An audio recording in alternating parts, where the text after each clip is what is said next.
Welcome, everybody. Welcome to the West Midlands Co-operative Party Conference. Lovely to see you here this morning. I'm Emma Hodinott. I'm one of the Co-op Party's Assistant General Secretaries, and lovely to see you on this bright and sunny morning. Our theme for today's conference is about how we can build on community power. What can we do? How can we harness our communities that have so much knowledge, skills and resources to identify and respond to the challenges that we face. And I think we're going to hear throughout today some of the major challenges that we are facing both locally, nationally and internationally as well. And it's a chance for us to come together as cooperators and talk about how we respond to those challenges and how we can make that difference. You'll go here for some really great cooperative politicians and friends of the Co-op Party as well, and organisations from across the region, and hear actually about some of the things that were already happening about how we respond to that. We're holding this conference on Zoom today, and that's because it's an opportunity for you as members to take part. After each session we will be holding a Q&A, so you can ask questions of our speakers and our panels with regards to that. There are a couple of housekeeping things. We're on Zoom, so it's not about the fire exits, but there are still some things that I need to go through in terms of the etiquette of Zoom. Firstly, we're working with the RNID, and today's conference is being live captioned. So if you need that in terms of accessibility, there's a CC button, closed caption button down at the bottom of your screen. If you press that, you'll be able to see those live captions to take part in today's session. You'll have probably noticed only the speakers have their sound enabled. That's just to ensure we don't have any disruptions, dogs, kids, all of that kind of stuff, and we can hear our speakers today. If you do want to ask a question, you can raise your virtual hand. It's now under the reactions button.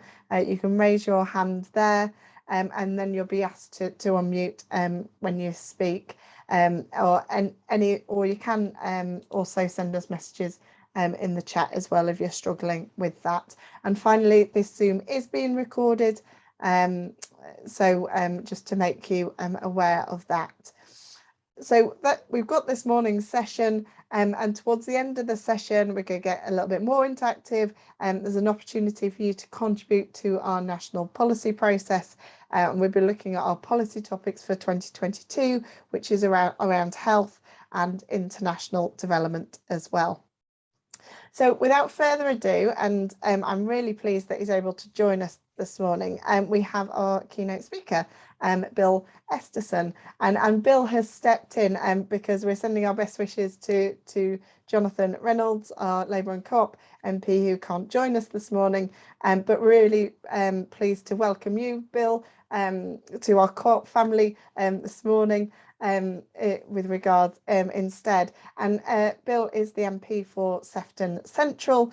He's also the Shadow Minister for Business and Industrial Strategy, and actually has a long track record of shadow trade and business roles. So really keen to hear from you in terms of what you're doing in regards to that, and the team as well, and how you're holding this government to account. But I understand, Bill, you also want to reflect on the current situation in Ukraine as well. I think that's very appropriate that we look at that as well this morning. I'm sure it's very much at the forefront of everybody's minds this morning, and we send our solidarity to the Ukrainian people. So without further ado, over to you, Bill. Well, thank you very much, Emma, for your kind introduction. And I am not only very proud to be Labour's Shadow Minister for Business and Industry, very proud to be a member of the Co-op Party, which I have been for very many years, albeit not sponsored yet by the Co-op Party. Maybe this is an audition to attain that status. But look, I'm especially pleased that I've got the job I've got now from Keir Starmer, because I started and grew a business before being elected to Parliament in 2010. And I'm passionate about the potential for new ideas and innovation not least in the high-class manufacturing sectors in the West Midlands. I married a Walsall woman, and so I've been very well schooled on the merits of West Midlands life and industry. But before, as you said, Emma, before I turn to the challenges facing our economy and how Labour and the Co-operative Party can rise to them, I'm going to say a few words about the appalling events in Ukraine. I'm sure we've all been reflecting on what we've seen and read in the last few days, especially. The Ukrainian woman MP learning to fight holding a Kalashnikov. It's a picture that I saw just last night while I was talking to my wife about the terrible events. Unthinkable just a few days earlier. As was the 80-year-old trying to enlist in the army, as he said, for his grandchildren. And indeed the soldiers giving their lives already to oppose Putin, and the civilian refugees fleeing in the millions.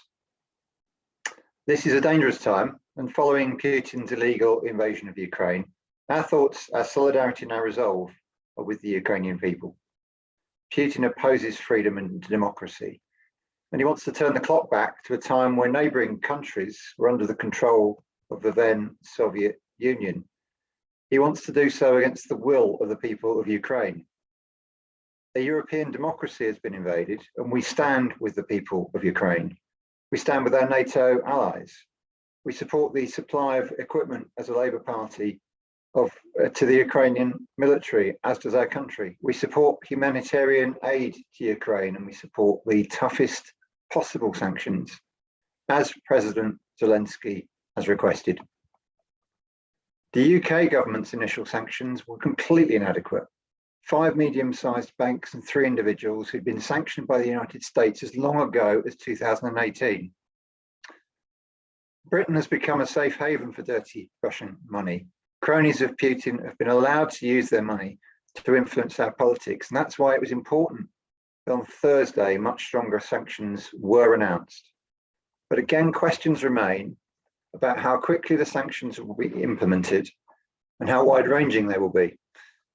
Labour wants Russia to be cut out of the Western financial system, and we're calling for reforms of Companies House to end the use of shell companies to hide dirty money, for a register of overseas property ownership and a ban in trade in Russian sovereign debt, and international cooperation and collaboration to remove Russian financial system from SWIFT. Promised publish legislation on Monday, and we will see whether that's far enough to address the conflicts of interest at the heart of his government with donors connected to Putin. Putin must be defeated. To defeat him, Britain must stand firmly with Ukraine, and Labour will do just that. There will be consequences for us in this country. High oil and gas prices will go higher. Food from Ukraine, the breadbasket of Europe, will be disrupted. The cost of living crisis is only going to worsen. And that means Labour's plans to address rising prices and the stalling economy are more important than ever.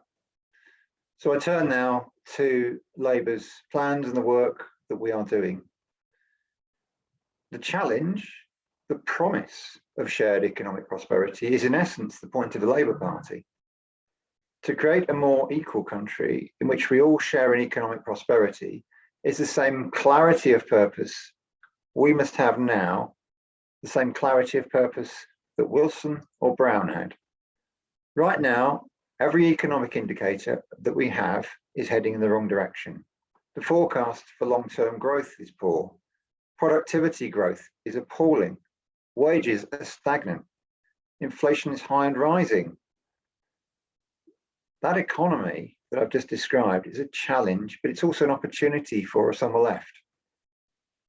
The Conservatives have become a high tax party, not because they've been won over on the merits of a large state, but because they are a low growth government. So they are having to hike taxes on working people, as they're going to do in April with a national insurance increase. And that's a tax on jobs and employers as well. And it's to fund their political priorities because they've shrunk our economy. It's a cliche amongst the Conservatives that the danger of industrial strategy is the government trying its hand at picking winners. Yet this government strategy is better described as kicking winners. Not a week goes by without the government attacking our world-class universities with their desperate culture wars, instead of recognising the pioneering research which, working hand in hand with the private sector, gave us the COVID vaccine. Or the Brexit deal the government negotiated that delivered none of the market access our financial services industry asked for, and which has put bureaucracy and red tape in the way of British exports. And yet, despite a decade of Conservative failure on the economy, Labour is still not fully trusted by the public or by the business community. A large part of my job is to build those relationships, to rebuild trust, and to ensure that the business community, and crucially, the people who work in the private sector, trust Labour, vote for us, and put us in government to deliver on our plans. But Conservative failure on the economy will not be enough to gift Labour credibility on the economy. We have to earn it. Because while we are firm in our commitment to deliver better wages and a new deal for working people, a more balanced economy across the country and growth in sectors of the future, the public simply do not yet believe we can rise to the challenge of creating a prosperous economy for all. That's why the fiscal rules Rachel Reeves set out at Labour's conference last year are so important. Because when we say we have a plan to take £200 off everyone's home energy bill, they have to believe we can actually do it. A plan, by the way, that includes a further £400 for the 9.3 million poorest households, including many pensioners, through the Warm Homes discount. A plan that will help businesses too, yes, through the VAT cut that helps households, but also the energy intensive industries through a £600 million contingency fund, paid for, crucially costed, through a one-off windfall tax on North Sea oil and gas. Glass, steel, ceramics, paper industries, and many more all tell me energy prices have been their number one challenge for years now. Electricity prices are 61% higher in the UK than in Germany for industry. No wonder it's so hard for our industries to compete. No wonder when you learn that the Conservatives have provided over a loss of 93,000 manufacturing jobs since 2010, while there are 1 million more manufacturing jobs in Germany. And the government's failure to support domestic industries spelled out in their attitude to our steel industry, where they claim they can't put British jobs first because of the World Trade Organization. But it's not true. I had to spell this out to Jacob Rees-Mogg, the so-called Minister for Brexit Opportunities, just on Thursday, because the United States manages just fine using its Made in America Act. Where's our Made with British Steel Act? Labour's plan is to make, buy and sell more in Britain. Why on earth won't the Conservatives? And if there are these Brexit opportunities, I thought the whole point of leaving the European Union was that we could do these things. The truth is, whether in the European Union or outside, this government will never support industry. And industry is increasingly realising the truth. You can't trust the Conservatives with industry, with jobs, with livelihoods, or in our communities. We must demonstrate that we can be trusted with the public's money, what Gordon Brown used to call prudence with a purpose, and that we can deliver not just on public spending priorities, but on a strong bedrock, bringing in the revenue through growth, not through excessive taxation. That will also require a zeal to capture the opportunities for growth through achieving net zero, a green transition across our country, which will make us both richer and fairer. Labour's policy on steel is an excellent example of that, match funding £3 billion over the next decade, not just to protect jobs and industry that are part of the fabric of so many communities, but also because a country without a strong domestic steel industry cannot build a strong economy now or in the future. And that investment in steel is in low carbon, so-called green steel. Labour must be unashamedly, pro-business and pro-worker as a party. And that's why our energy policy includes a strong offer for business, signalling to them that we are alive to their concerns about the cost hikes they are facing as well. That's how we show our credibility: practical, achievable, costed reforms that make a difference where it matters. And as unfair as it is that we're playing on a harder level when it comes to economic credibility, we don't get to set the rules of the game, but we do absolutely have to win. I passionately believe we can meet the challenges of the future, and in meeting those challenges, we can unlock prosperity across our economy and across the country. But it will take a lot more ambition than this government has so far shown. And it will require a change of course in several areas. It will require significant reforms, the replacement of business rates, which we're proposing, policies that incentivize long-term growth and investment over slogans such as levelling up or unproven flights of fancy like free ports. It also means encouraging businesses to invest at scale in skills and people, as well as new kit and technology. Research and innovation must be at the heart of building a growing, productive and future-facing economy. The vaccine has shown how partnership on science with government, businesses and universities can solve the biggest and most daunting challenges of our age. Developing the technologies we need to reduce our carbon emissions, be that carbon capture and storage or hydrogen, will not just secure our environmental future, but our economic one as well. It simply isn't acceptable that in the context of a pan-European productivity slowdown, we still lag behind our neighbours. Investment and our most productive firms remain overwhelmingly concentrated within a few areas of our country. Our corporate governance rules too often promote short-term returns rather than the long-term investment that's needed. Businesses that want to do the right thing and invest for the future find that the rules are working against them. So, where private wealth was once an engine of innovation and growth, today it too often sits stagnant and inactive. The UK spends less on research and development today than it did when Harold Wilson was Prime Minister. Research and development investment is a crucial part of the answer to Britain's low productivity, opening up access to new technologies and shifting our attention away from a small number of frontier firms to the vast majority of businesses, often outside of London and the South East, could and would and can and will with Labour boost the quality of work and wages across the country.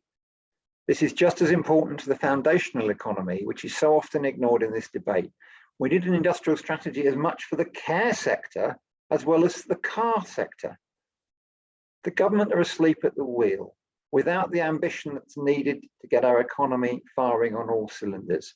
The contrast between us and the Conservatives is stark. We have the ambition, ideas and drive to make the changes our economy needs. We must now win the trust of the public if we are to rise to the challenge of a strong economy for all. Thank you very much. Thank you very much, Bill.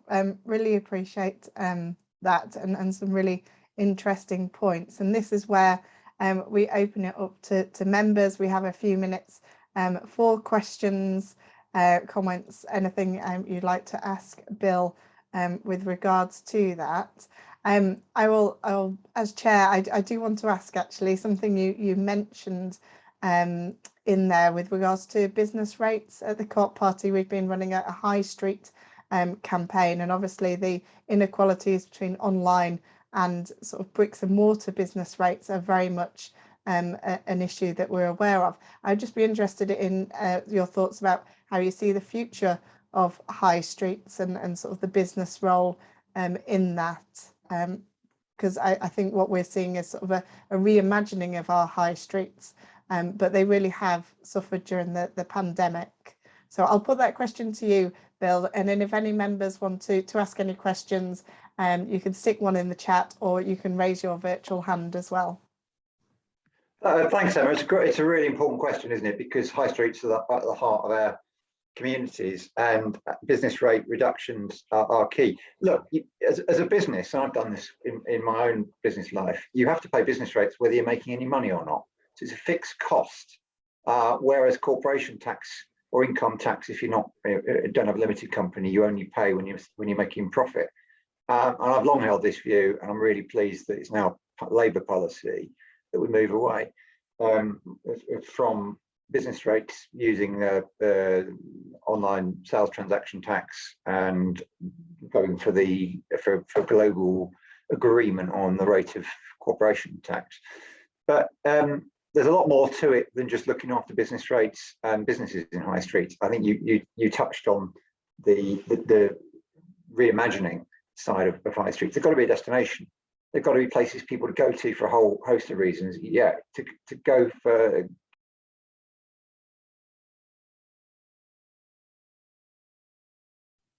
Oh, Bill, you've gone on to mute halfway through that really interesting point.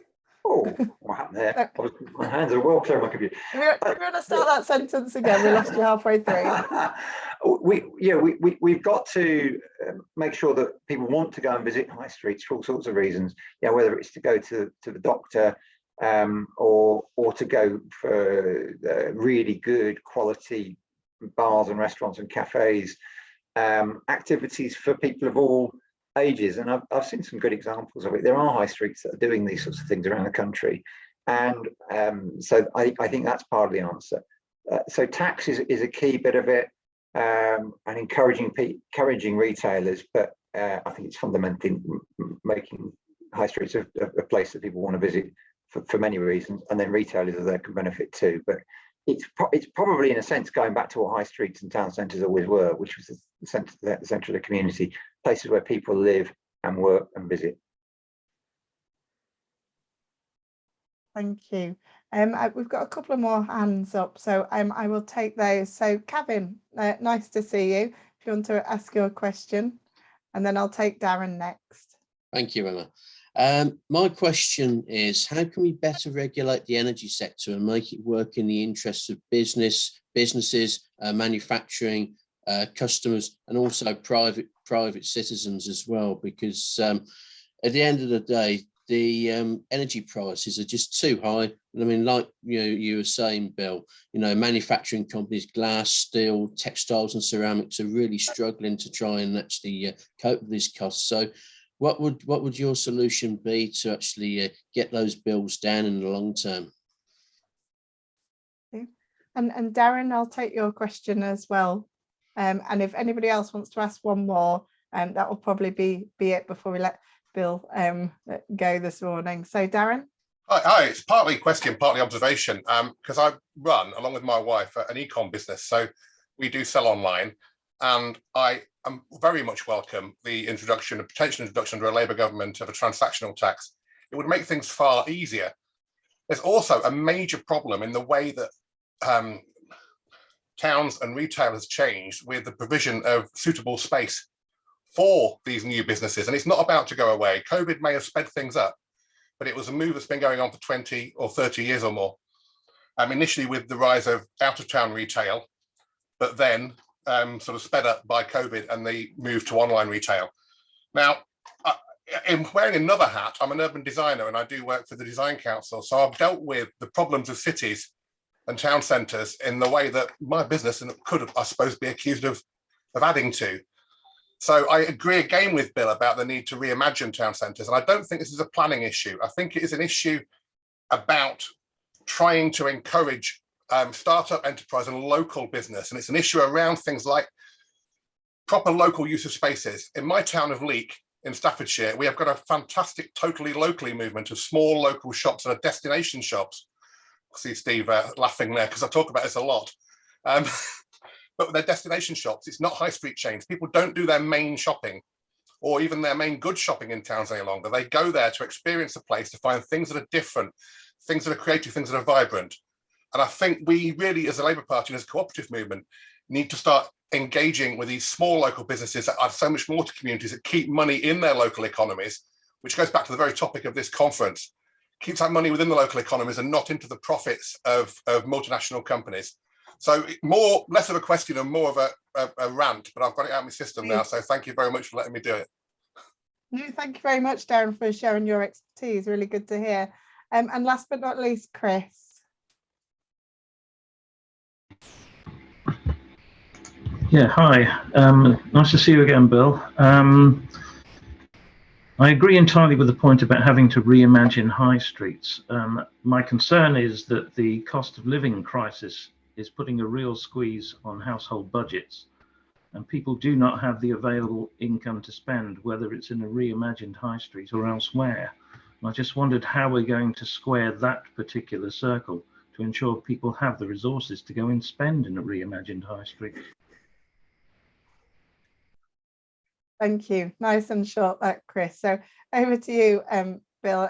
A question on energy, the observation from Darren about small businesses, and then Chris about how we square reinvigorating our high streets and economy with a cost of living crisis. Yeah, thanks, Emma. I think all three have got long-term answers. Frankly, not least with the crisis that is now unfolding, that sadly is going to deepen, and add to the economic problems that people face, both that we face as a country and people face individually. And so Chris, you're right about that. I think the answer is we've got to get the economy growing strongly. I mean, at the moment we're predicted 1% a year growth compared to an OECD average of nearly 2%. I think that's all going to go out the window with Putin's invasion, unfortunately, too. But at this stage, that's where we need Labour's investment. We need a proper industrial strategy. We need a plan for growth. We need investment, an investment-led recovery from COVID and Brexit. That's how we get money into people's pockets, ultimately. I mean, just sort of some more thoughts really about the high street from what Darren said. Place to work, enterprise hubs, absolutely. I mean, some really, really good examples of this around the country already, where people go for part of their startup and indeed to a degree scale up activities, and you're getting people working in high streets. That's a natural captive audience to spend their money in shops. And I'm absolutely agree. Independent retailers is the long-term future. Really good quality business offers from retail, rather than just having every high street looking the same, because you've got every single national and international chain under the sun in exactly the same identical buildings in every single high street in the country. That can't be the future. COVID is going to shake this up, isn't it, as well? And to a degree, it's an opportunity for many high streets, because instead of people working all the time in the big city, there is likely to be a continuation of hybrid working at the very least, if not much more home working, more or less permanently for some people. And that's an opportunity for local high streets, local chain, regional and area shopping centres too, to take on. And there are some examples of, where, as well as enterprise hubs, people have got places to go and work in and around high streets, hot desking, with good local facilities. So I think those kinds of approaches add to what we were saying before about the reimagination and putting the support back in. Coming to the question about energy sector regulation, again, this is a very long-term answer. I'm afraid, I mean, with their energy policy, households are protected. I said prices still going to go up £700 on average in April, every 3 months at the moment, because of the crisis in the Putin crisis. And although the UK is actually relatively well protected because we don't rely on from Russia, Ukraine, the way that the rest of Europe does, the prices will go up because they go up because there are shortages around the world. So we will be affected price-wise, even if not in terms of supply. It was Labour's idea to bring in a price cap. Miliband proposed it. It took the government a while, but they got there in the end. But what the Tories did was they scrapped the gas storage facility, which made things harder.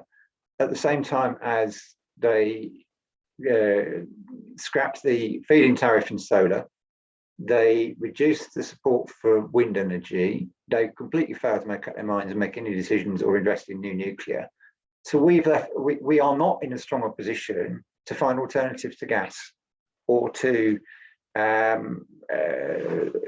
electricity at market prices. we could have been in much earlier given the opportunities we've got here. We've got fantastic wind industry. There are opportunities in tidal energy all the way up the northwest coast of England into Scotland. We've got a Mersey barrage proposed. I mean, I was the Shadow Minister responding to Greg Clark cancelling the Swansea Bay tidal project. The next piece of business after that in 2018 was the expansion of Heathrow Airport. That's where they were 4 years ago. They were still completely committed to fossil fuel in transport and in energy. Well, I think things have moved on even for the Conservatives, but they've delayed investment so badly that we've got an enormous job to catch up. So we've got to invest in renewables. We've got to include nuclear as a base load. Tidal, by the way, is a base load because it's entirely predictable. Twice a day, you know, it's going to happen exactly when. And I think that is the long-term answer to supply. It's long-term answer to energy security, and add in hydrogen, which I only briefly mentioned earlier. But we've got to find a way. I mean, we've got a really exciting project in the northwest, HyNet, where we're going to switch a quarter of industrial heat production from natural gas to hydrogen. Now, at the moment, it's still using methane to produce the hydrogen, so it still produces carbon dioxide as the byproduct, which again makes the case for carbon capture and storage in the interim period. But ultimately, we've got to produce hydrogen from water, which has a zero carbon output, and that's the kind of scale of ambition and the scale of investment that is required that addresses our energy problems. And by the way, as I touched on before, yes, it's the right thing to do environmentally as well as economically. But do you know what? It's not going to create a lot of jobs, and that's got to be long term. And then just one final thing on the jobs front and on the lower bills point: energy efficiency in homes. Labour's plan is to retrofit 19 million homes around the country. I mean, this is a 20-year project. That's going to create hundreds of thousands of jobs to do the work. It's going to reduce bills too. So it's that whole suite of measures. It's not quick, but it's absolutely right. In the meantime, you need the kind of measures we've announced recently. Thank you very much, Bill. And I was just about to say, I saw Phil sort of pick up when we were talking about energy. Phil Beardmore, we've got from Community Energy Birmingham speaking a bit later, so I'm sure we can carry on that conversation.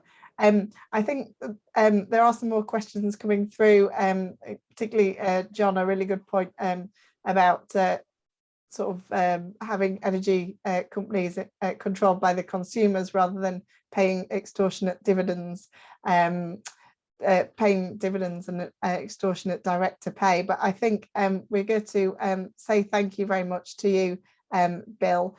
Really appreciate you taking the time out this morning, and wish you the rest of the weekend that it's very nice. That's very kind. That's very kind, Emma. Can I just make one final plea? Yes, absolutely. And by the way, ideas like community energy companies and the role for common ownership are really important in this space too, and the role of mutuals and cooperatives. Absolutely. Just wanted to just one plea. I meant to say earlier.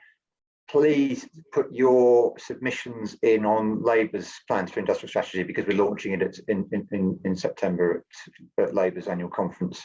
And you can get them through me, and I'll make sure they go into the considerations and the evidence gathering that we are making. So if we'll make that plea to everybody here and to the party generally that you do so. I'm sure you will get calls for evidence, but this is a sort of an early warning, and the earlier you get it in, the more we can do with it. So thank you very much, everybody, and great questions. Really enjoyed talking to you, and have a great day. Thank you very much, and absolutely we'd like to take part in that call for evidence. I think you've just heard a snapshot about some of the expertise and views here, so thank you very much for that offer. But thank you. I'm going to move on to our next panel and pass you over to your capable chair, which is Tom McNeil. Morning, Tom, who is the Assistant Police and Crime Commissioner for the West Midlands. So over to you, Tom. Thank you very much, Emma, and good morning, everybody. It's obviously an absolute pleasure to be here. just before going on to the main session, it would seem a misstatement not to also share solidarity with the people of Ukraine. And I'm stating the obvious here, but Putin and Russia's authoritarianism are, in the very purest sense, the opposite of what we're talking about today. And I think the thing I would always note is that democracy is not inevitable, and it does come under challenge even in the West. And we see that with some of the kind of rhetoric that comes from the current government and under Donald Trump. And so that makes the ethos of the Cooperative Party and what it tries to do to really bring democracy to life even more important. Now, time is tight for this because we've got quite a few speakers, so I'm going to try and go straight into the main core of this one. This session is about how the Co-op Party and its members can really proactively build community power and what it actually means tangibly, locally. And clearly community power goes to the very, very heart of cooperative politics. And ultimately it can be put down to empowerment of people. And summarised, it's a new settlement which recognises and strengthens the democratic power of communities rather than top-down targets and reorganisation. So it's not just about rebalancing in a very loose sense. It's really something that prioritises a shift of power to regions and councils and communities. I can say absolutely, authentically, that the kind of power share with police and crime commissioners has been, in my opinion, really game-changing, because we're not just waiting for government to make up its mind to adopt progressive policies for which evidence have shown work for many, many decades. We're actually able just to really get on with it and do really innovative things around tackling addictions and essentially social barriers that lead to crime, not bad people, social problems that lead to crime. And vitally, that devolved power, it's not then just another centralised power just on a smaller scale. It really does give us an opportunity. We're still evolving in this in the West Midlands. It gives us an opportunity to get much closer to the communities and share power more with them on this journey of doing things really differently. The institutions of the courts and the CPS and policing and probation, they're so huge that the power brokers can often be very hard to see. And it can be really demoralising because you don't know who to even talk to create change. And I really believe police and crime commission officers are one example among others of bringing power and visibility and mechanisms for community empowerment. And there's not much more important than well-being, safety and justice. So I really, really believe in what the Co-op Party is trying to do here. Today, you're going to hear from cooperative politicians and organisations from across the West Midlands about what they're actually already doing. This isn't just, imagination. This is great stuff that's already happening. And that's why this week, the party launched Community Power, a new publication which draws on our cooperative values and principles to really define the building blocks of what this empowerment looks like. And I can say hand on heart, I really did enjoy reading this because I bet we all attend loads and loads of meetings in Co-op Party, in the Labour Party, and civil society, where we're always talking and wanting a fairer and happier society. But it doesn't always mean it's easy to articulate what tangibly we do next, or how we do something transformational, as opposed to feeling like we're tinkering on the edges. And I think this document is really superb for pulling out some specifics to build on. And I know lots of people in this room already do this day in, day out, but of course, we're also sharing this with the wider world and spreading kind of the knowledge and the know-how of how to do it. And this is the culmination of the party's policy work since the start of the pandemic.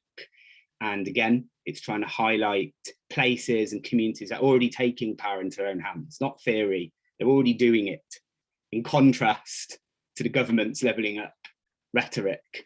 And I think unlike the Conservatives' approach to levelling up, community power done right can be transformational. So again, not this tinkering around the edges. It can really be reimagining how we share power with the communities, which isn't always easy when you're the ones in power, because it involves giving some of it away, but it's for the greater good, for something much, much more profound.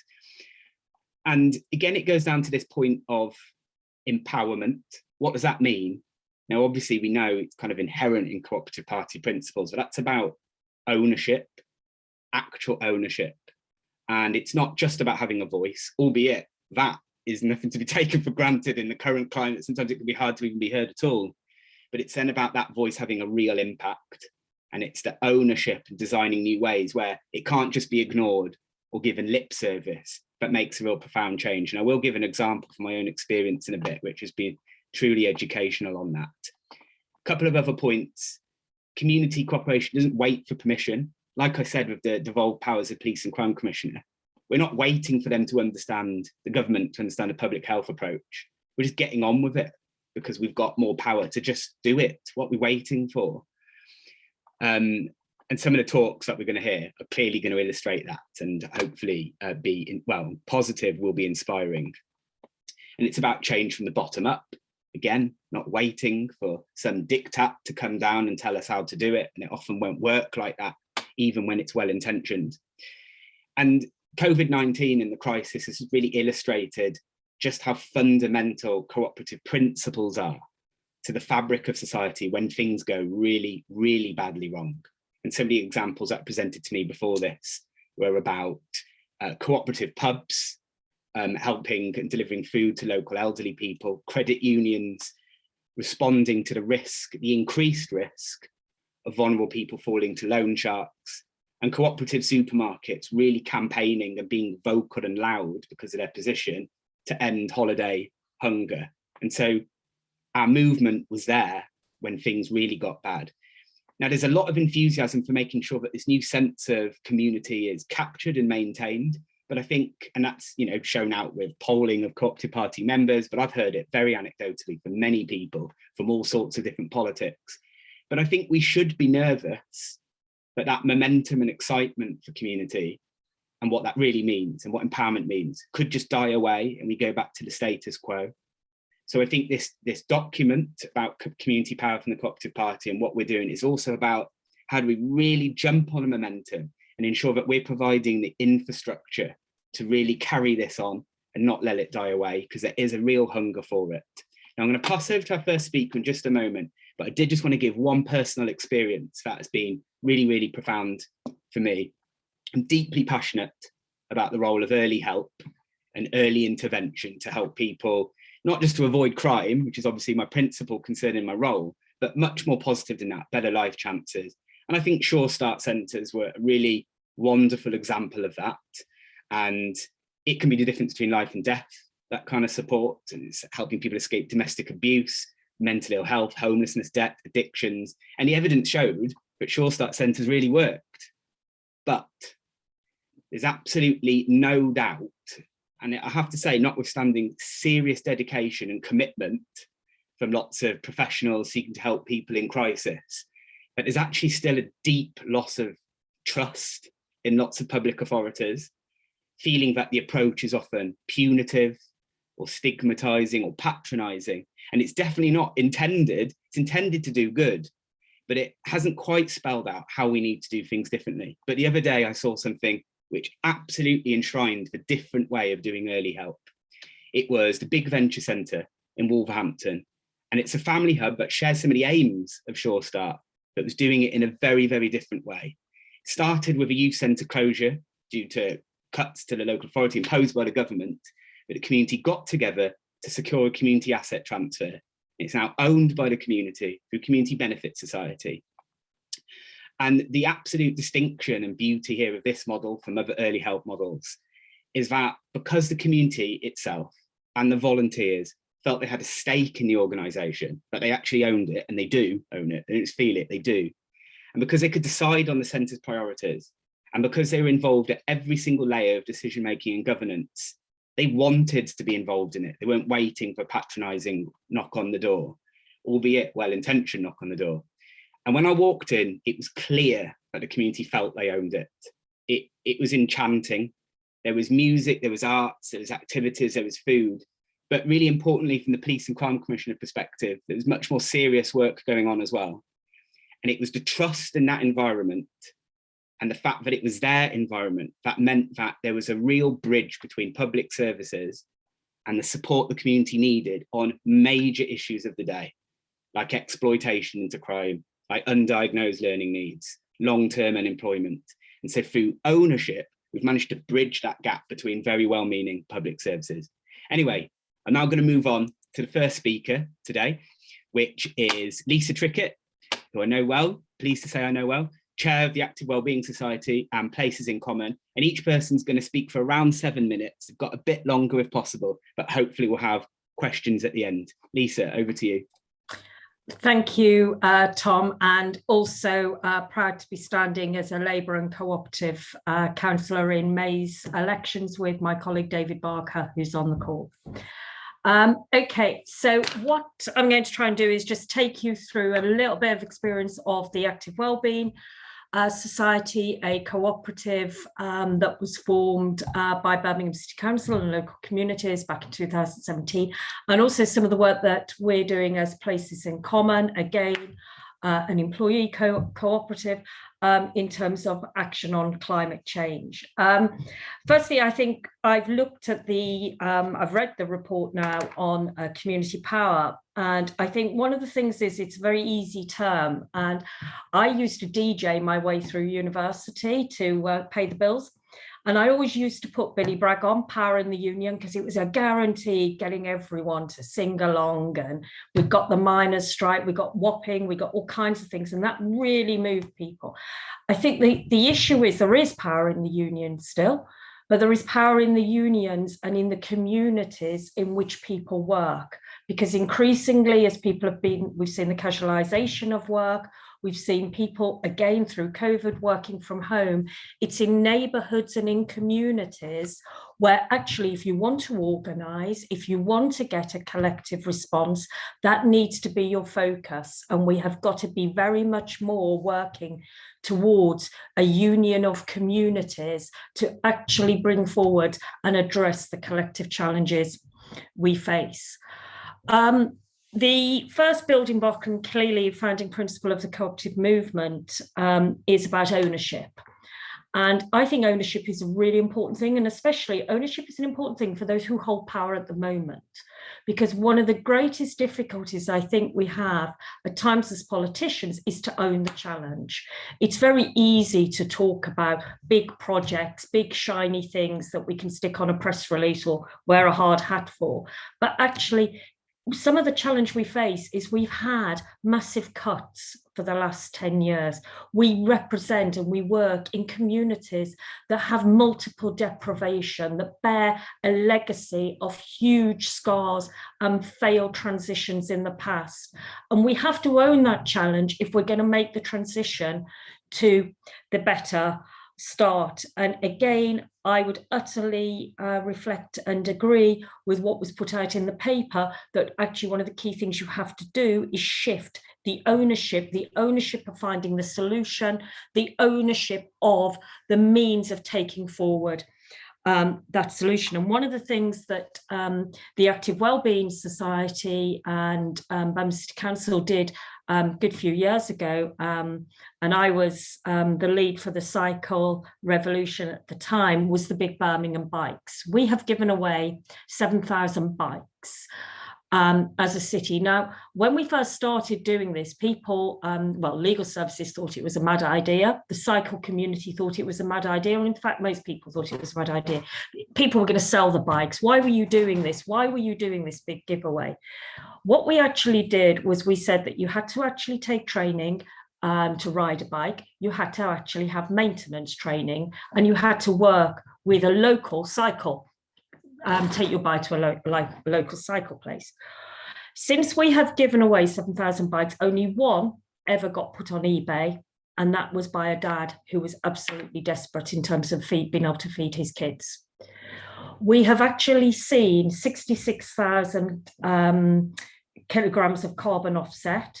We have seen 20 local cycle ride groups now run by people who you would not associate historically as the men in Lycra who are on bikes. We have a group of women who call themselves the hijabi cyclists. We have older women and older men in Small Heath Park who never thought they'd ride a bike in a million years. Critically, young people who have actually found a job and their way to work through that big Birmingham giveaway. And when I actually talk to people who've had those bikes, one of the things that was really important to them was the trust, that absolute, we give you this bike, you are a citizen, You have rights. You have the right to be able to get to work. You have the right to be able to move about our city. You can't afford the bus fares. You can't afford the electric cars. We will give you a means of moving about that city. And what we have now in a number of our communities, if you go to Lascelles, if you go to parts of Balsall Heath, you go to Kings Heath in Birmingham, we have people who are part of that big Birmingham giveaway, who are now very much part of advocating for that shift, that modal shift from the car to the bike. And for Birmingham, as a car city, having communities call for that shift is absolutely fundamental. Tom, I have absolutely no idea how many minutes I've used up so far. Just tell me. That's very good. You've got 2 minutes left. Okay, another example that I think is absolutely critical was, as Tours, Birmingham City Council let go. Birmingham City Council knew it got a wellbeing service, it knew it had some exciting approaches, but with the cuts, those services and those approaches could not be protected within the council. Equally, and at the time, I was very much part of the council side of the negotiations. I did not want to see the community, the assets Birmingham had built for the people of Birmingham, distributed and going into private hands or anything else. So it was established as a community benefit society. And one of the key things for us was that actually when push came to shove, it was part of our civic family. So it was, again, a kind of trusted relationship. COVID came along, and as an active wellbeing society, a lot of the stuff we do is active. And it involved bringing people together on streets, in rooms, doing things together. Virtually none of the projects we ran as an active wellbeing society could happen during COVID. So we spent a weekend with a little bit of swearing and a little bit of, oh my God, what do we do here? And a little bit of unbounded thinking. And we shifted in one weekend the organisation. And we shifted the organisation into actually working with Birmingham City Council, working with faith groups, working with community groups, working with anyone who wished to work in actually providing emergency food provision and relief and support and services to those who were going to be in need through COVID lockdown.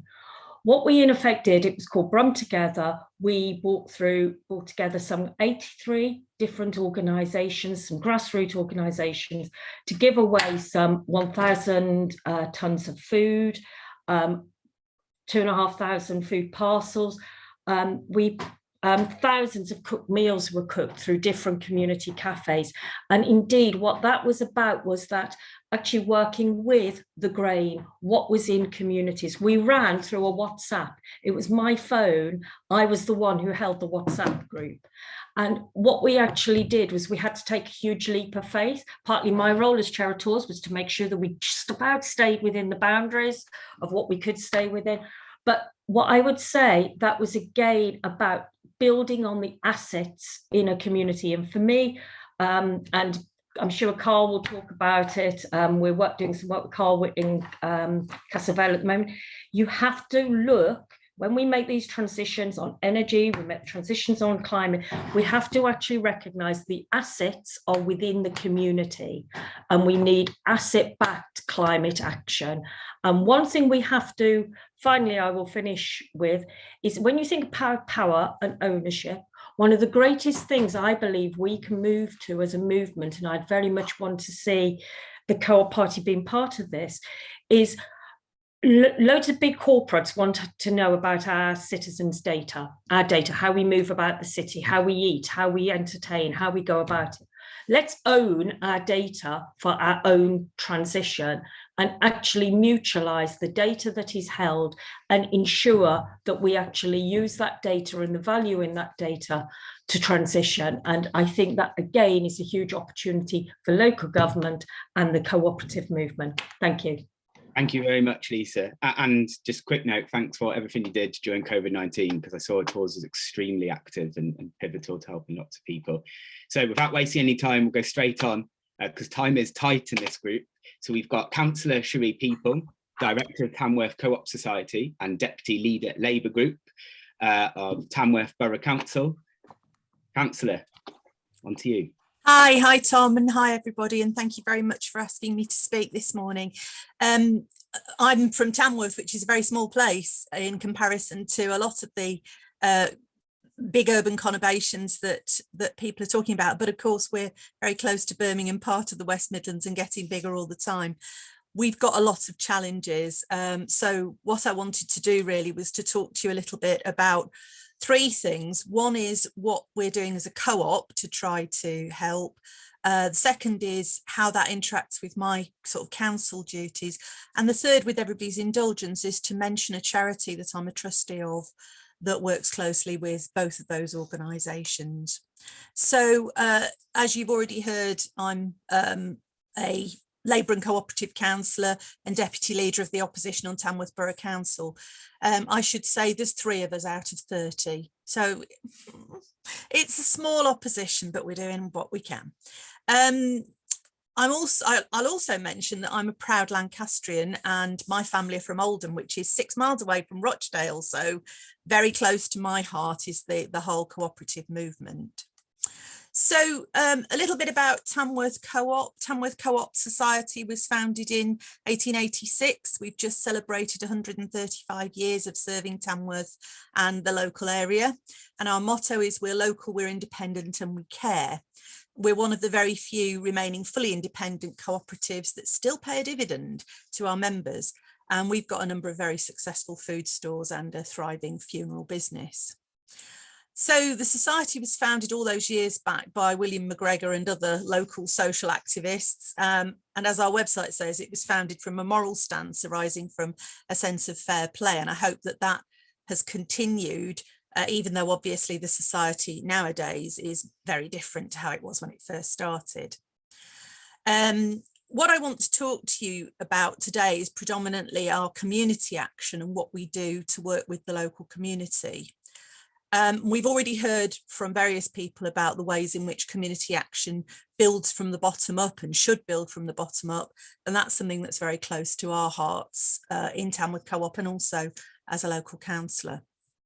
So as a co-op, we've operated a community dividend scheme for many years, and that enables our members to take an active part in supporting their local community. So under the scheme, individual stores are able to nominate community groups to benefit, and this often provides support to small groups, often that are too small to be able to access funding from major initiatives. So we've helped loads of different groups that way, including our local food banks and various social action initiatives. And Tamworth, despite being in some ways quite busy and you might think quite successful, is actually in a lower than average educational attainment hotspot.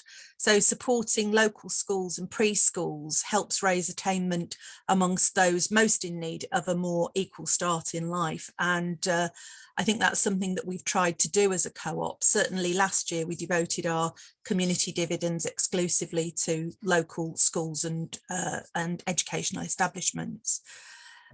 Another group that the society's helped over the years is the homeless locally. In 2018, we were approached by the local Catholic priest about the difficulty of funding the winter night shelter.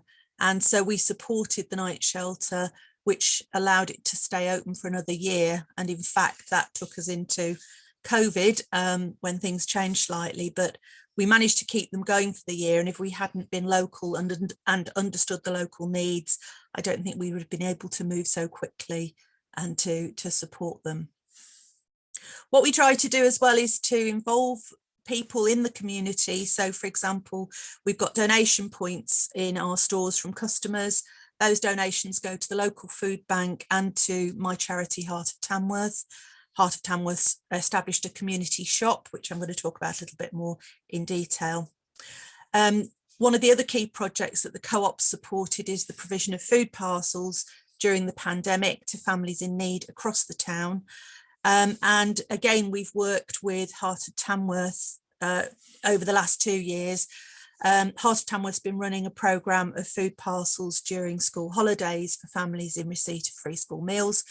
And so with my 2 different hats on, I managed to coordinate a substantial food contribution from the co-op over the Christmas holidays, which resulted in around 400 parcels going out to Tamworth families. And Tom mentioned earlier holiday hunger, which I think is a really major issue that we have got to tackle from the bottom down. But doing that sort of practical thing does make a difference and has made a significant difference to the lives of children and their parents. And what we've done is worked with local schools. So we haven't just said, give us your register of families who are on the free school meals register. We've said there might be families who are in need, who haven't yet gone through the process, who don't yet qualify. So nominate your families to us. And we've then distributed to the schools so that they can then help the families in hopefully a discreet way. One of the things that we've noticed through the pandemic is that a lot of our residents rely on agency working and variable hours contracts. And I think that's made life a lot more difficult for them. So although obviously food poverty is not the only area of poverty, it is quite an important one. So going back to Tamworth Co-op, another thing that we've done is used our receipts from the sale of carrier bags to establish our cash in the bag scheme, which again makes grants to local charities and community groups, and we've benefited a number of groups with big donations. I was asked to say a few words about how being a director of the co-op informs my work as a councillor. I think it's actually a two-way street. Because being a director means that I've got a handle on what's happening in the local community and with local business and the pressures that are on businesses, what's important to them. Being a councillor means that I know what community groups are operating in the area, what initiatives are going on, and I can try to identify those and help the society to direct its efforts.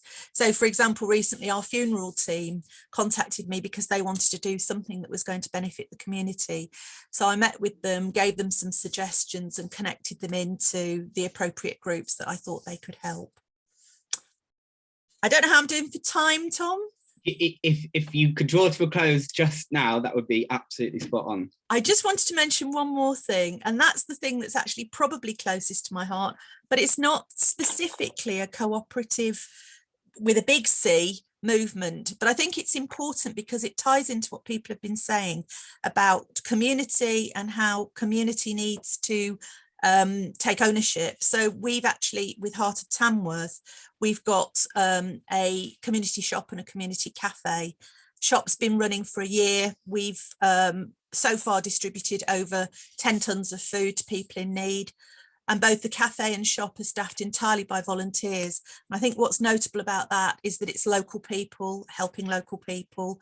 Volunteers who staff the shop are often from the local area. They know what it's like. They're often people who've themselves been struggling to manage budgets. The other thing is that a lot of our volunteers are people who've got needs themselves. So we've got volunteers who have learning difficulties, mental health issues. We've got quite a number of older people who are empty nesters and very socially isolated.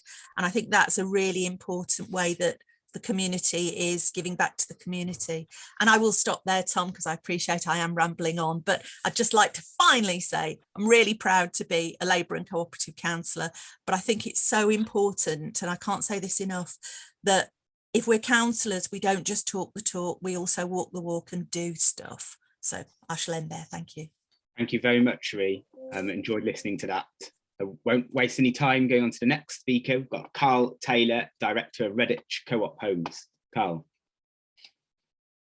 Hiya, thanks for inviting me to speak. I'm going to show a picture if I can, if it works.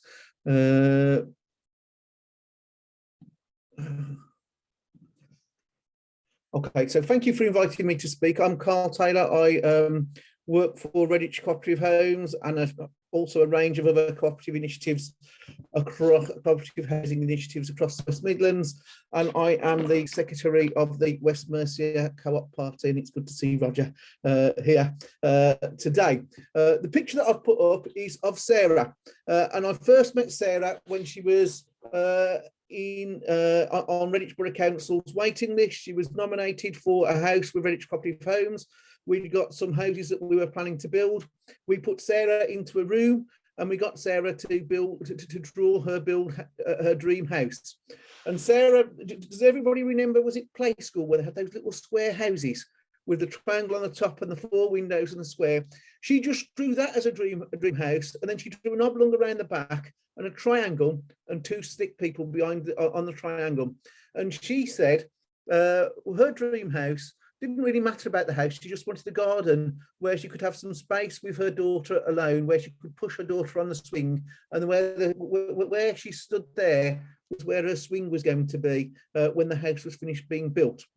And I suppose what I want to say about cooperative housing is what a different relationship you as councillors have with the Sarahs of this world if you take a cooperative approach to housing rather than a top-down provision approach to housing. Because Sarah then spent the next 12 months while that house was being built, not going to her councillors and saying, please give me a house. Why aren't you helping me? You councillors are all rubbish. You don't do anything for me. I'm in desperate need. I can't stand living with my mum anymore. It's just intolerable. And she's right in what she was saying. Instead, she went to go and see her councillors and saying, my house is coming on. I can see the need that's coming forward. I'm doing this about it. Thank you so much for giving me this opportunity to have something that I can be proud of. And that's the transformational difference that cooperative housing can make to people. And that's because when we first started this cooperative movement in this country, the Rochdale pioneers understood absolutely perfectly that it wasn't just about building shops, it was about building communities, and it was about giving people power, control, and a democratic say in their life and their world. And so many people in our society don't have that power, don't have that influence, don't have that control over their own lives. And by doing things in a cooperative way, by empowering people to have that control over their communities, not only are you addressing a basic human need, and everybody's spoken about Ukraine today, and it's impossible not to speak about Ukraine, I think, today. And we've all seen how horrific it is that people being made homeless, displaced from their homes, and the suffering and the terrible horrificness that causes.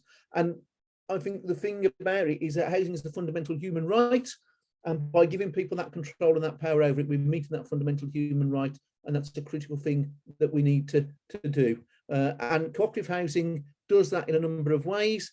It gives people that contractive control, that democratic control, that influence over what they want, over their community, over their say, in order to shape it. And it is a really good way of doing things. And for those of us that are committed to our council housing, I think it's worth saying that cooperative housing doesn't have a right to buy, and therefore you can keep it affordable in perpetuity. It has a different relationship between the tenant and the landlord, because the tenants are the owners of the cooperative, and so you can't buy something which you already own. And so that's an important thing, I think, to say in this sort of thing. I wanted to talk about some real projects, though, that are happening, because people say cooperative housing is fantastic, but it's only for a small few. It's not something that's real. It's only ever going to be a niche thing. This is the town centre of Redditch. You can see the blue square on there is the train station in Redditch. It's not the biggest of train stations in the world. And the red squares are all sites where Redditch Cooperative Homes are building homes with Pioneer Housing Cooperative. 260 homes in total, a £35 million community-led regeneration of the town centre. Although the Borough Council claimed to be spending £25 million in regenerating the town centre, it is dwarfed by the regeneration that the cooperatives are putting into the town centre, although it doesn't get the same attention, obviously, as the council's regeneration of the town centre. It will provide 237 new homes. It's adjacent to the train station. And it will also, weirdly, provide an office for Redditch Cooperative Homes, because the cooperatives that we work with still value meeting face-to-face and talking face-to-face and having a place where they can meet and do things together despite all of the COVID stuff. And also on that site is the UK and Europe's first virtually plastic-free houses. There was a lot of talk about zero carbon, but we also need to move beyond how we build houses where we don't burn carbon once the house is built, to how do we minimise the impact of carbon in the actual build process in the first place. A brick every single brick has cost a third of a kilogram of carbon. And that's before you've done anything else in the house. So how do we get away from a carbon building industry to a decarbon building industry? We were struck that by getting rid of the plastic, hopefully we could put some of those challenges into place of how we would do that. And that site is now well advanced. The roof is going on next week. There is already bits of metal pipe that I haven't seen and copper piping inside the building that I haven't seen in 30 years in the construction industry. And that also will create jobs and opportunities for people in the West Midlands, because we all know we had a proud history of metal bashing. My mum was a nurse at Coombswood, which was the steel factory in Blackheath. That might have gone, but those industries and those opportunities that come from doing things differently are there to be taken. If we build without bricks, we have to build by using modern methods of construction. We wouldn't build a car in the same way as we built a car in the 1900s. Why do we still build houses in muddy fields, storing pieces of wood in the mud, in the mud, and hoping that it's going to come out accurate and with a level of airtightness and warmth for the person living in it that we would want to modern standards? You wouldn't do it, and we shouldn't be building houses in that way. And this is one example of trying to push that agenda slightly and seeing what is possible by removing as much plastic as we possibly can from a house and making sure that we put more natural materials in that will reduce the carbon and give it a circularity so that the materials can be reused in a future life if the block of flats is ever no longer needed.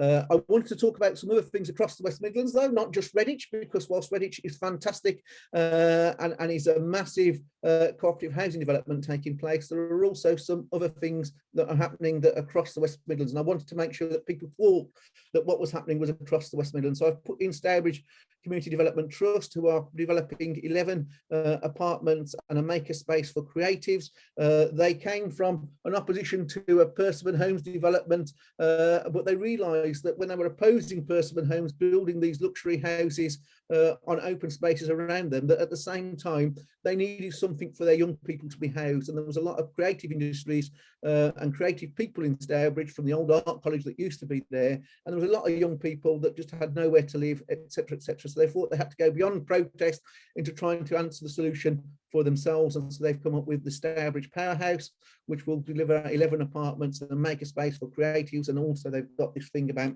the house generating the power that we'll live in it in terms of the concept, and you can see that there. And in addition, we talk about how do we regenerate high streets, what is happening with high streets. I think the work that we've been doing with Sturchley Cooperative Development absolutely sums up what you can do to regenerate a high street.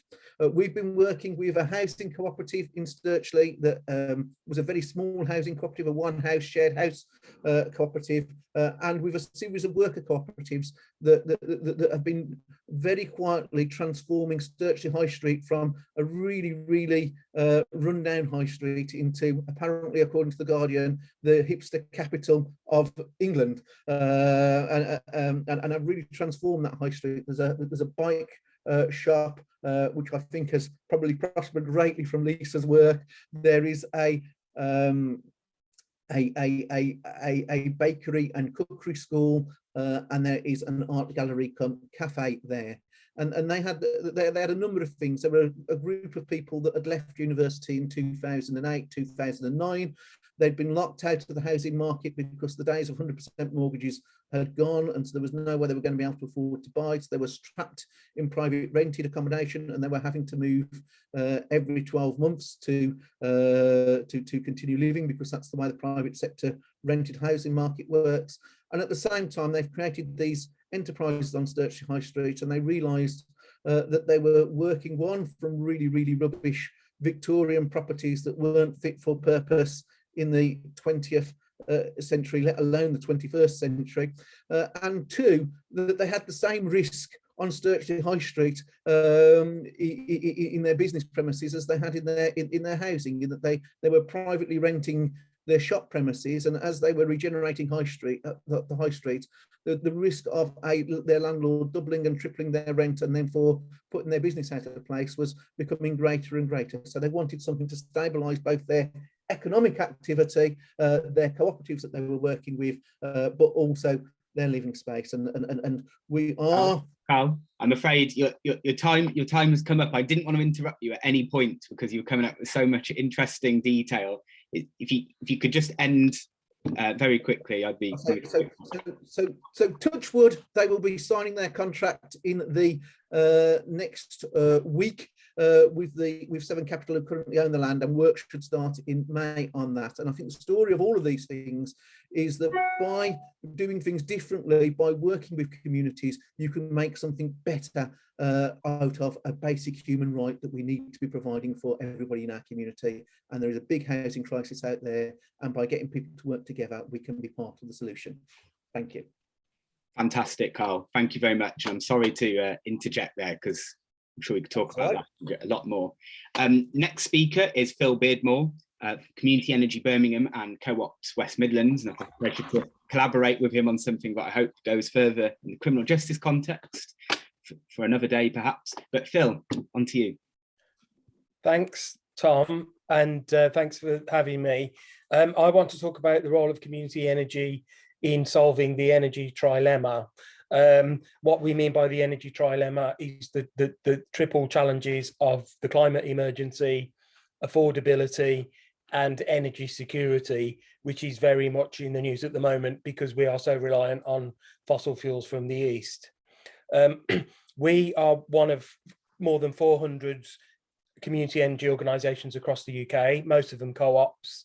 There are a number of successful community energy co-ops in the West Midlands, although I think it's fair to say that community energy in the West Midlands as a whole is weaker than perhaps in other regions.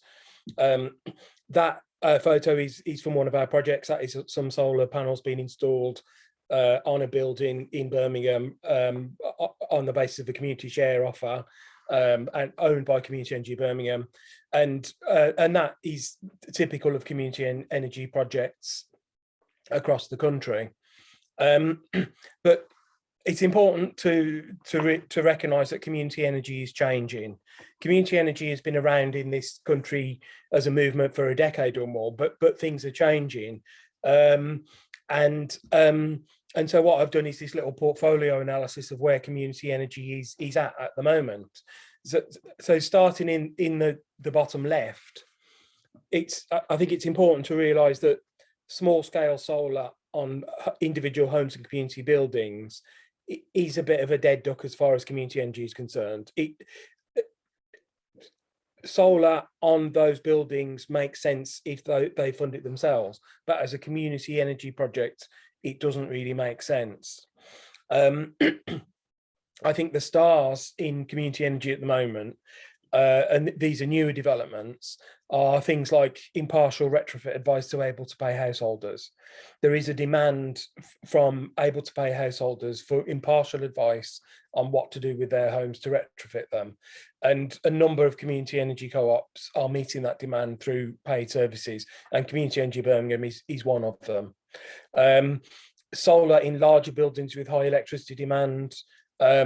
We are in negotiations with private sector companies in Birmingham with very large electricity demand for projects of a megawatt of solar, because our time has come for those larger projects. In some locations, maybe not Birmingham, then things like micro hydro or wind are rising stars for the movement. One of the most interesting new energy co-ops is Ripple Energy. Ripple owns wind turbines in South Wales, and I'm a member of Ripple. Maybe some of you are as well. I bought shares in Ripple, and instead of getting a dividend, what you get is a discount on your energy bill with Co-operative Energy or Octopus Energy.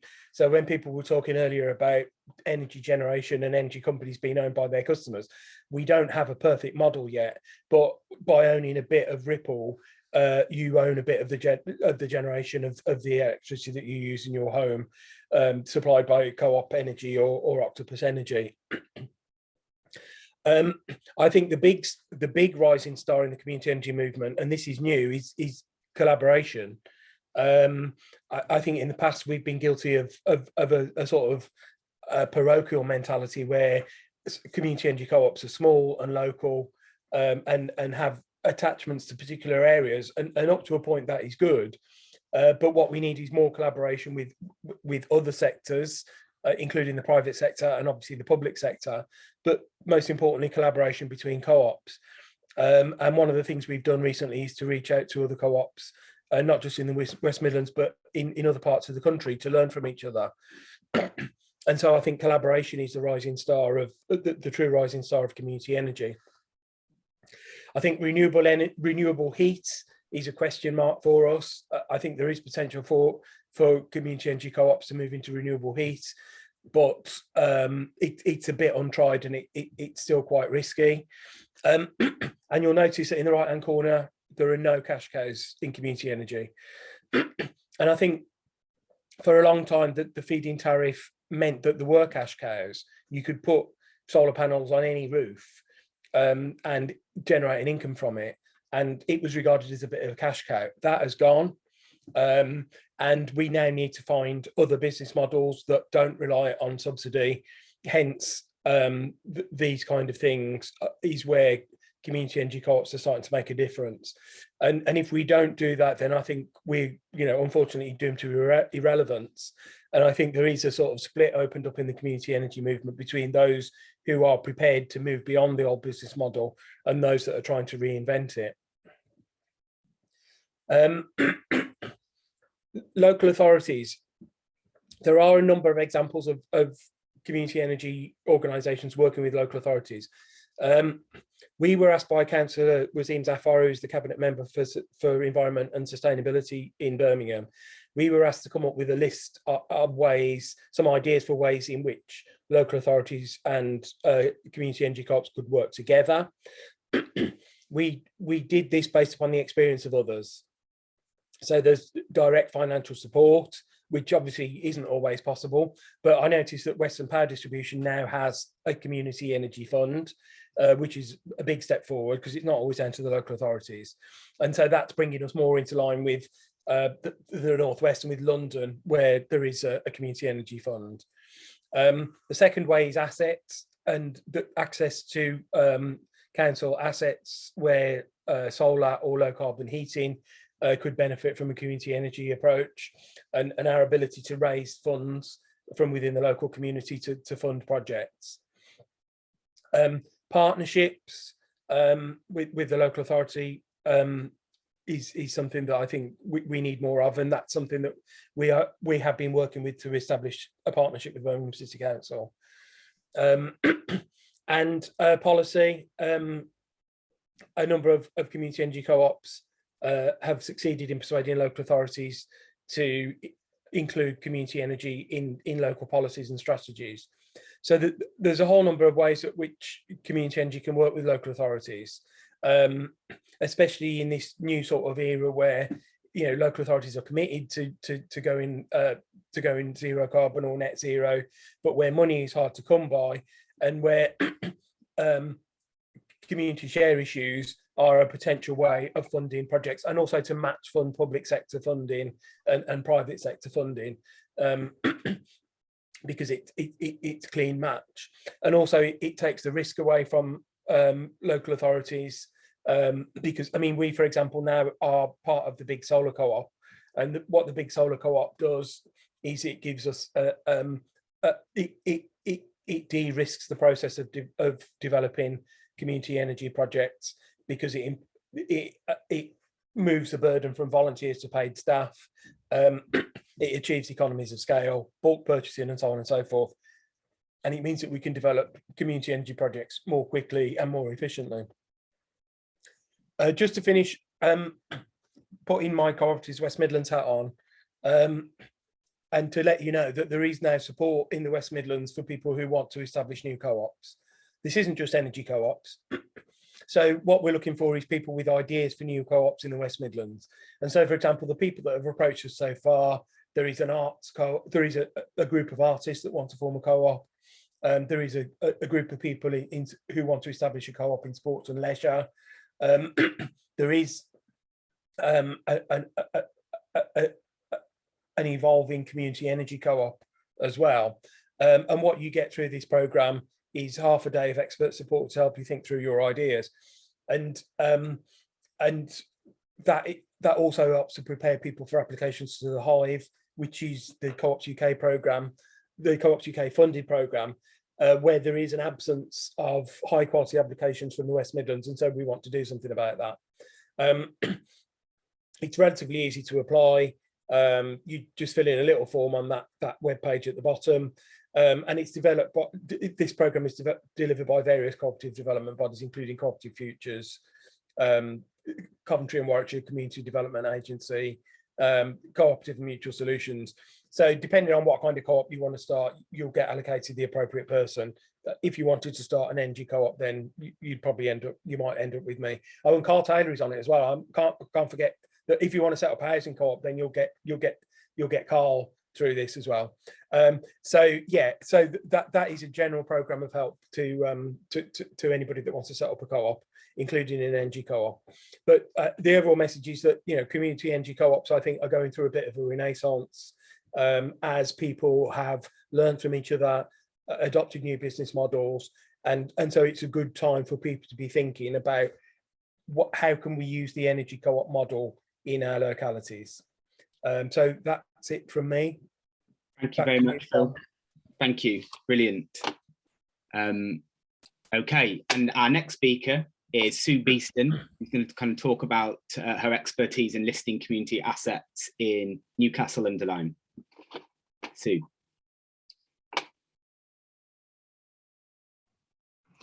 Okay, can you hear me? Yes. Thank you, Tom. I'm new to the Cooperative Party, and I'm really pleased to meet you all, and thank you very much for asking me to speak. I'm a member of the Labour Party and a member of Unite Communities, and for the past 50 years I think I've been involved in community activism of one sort or another. This particular instance is in acquiring an ACV for a local community hall, which we managed with the help of the Cooperative Party. So I did say to James Butler, who helped us, I was quite happy to share any knowledge that we gain from this process, and I'm hoping that if any of you can help us, that you will do. I'm a great believer in us all working together and helping each other, so I think I might have found my tribe in joining the Cooperative Party, really. So what actually happened, we have a community hall, which is just up the road from me. I've lived in this community for 29 years, and it's actually a Conservative ward. It's what you might call a fairly middle-class community. We're built in the 30s, and we're built around a hill. We're built to Bourneville design. We're mostly semis with gardens, and we were designed by the architect who designed Bourneville. As such, that means that there are restrictive covenants which prevent there being any other buildings on the estate. So we don't have shops, we don't have a pub. The only place where our community can get together and meet each other is in two church halls that are based at the centre of the community and at the top of the hill. Both church halls are up for sale. One church hall is just one fairly small village hall size, and that is being sold by the Anglican Church, and they have bought out the restrictive covenants and obtained planning permission for housing. Their aim is to build another small church hall adjacent to their church. The one across the road is the one we're concerned with, which is a former Methodist church. It's St. Peter's Methodist. Attached to St. Peter's is a very large car park that can take at least 60 cars. And there is a small garden area to the front. Might I add that we don't have a children's play park on our estate, and we don't have any form of park either. The buildings involved are a fairly small Methodist church, which was purpose built in the 30s, a very large hall, and probably 6 or 7 small rooms attached. All of these have been used for the past 90 years by the community.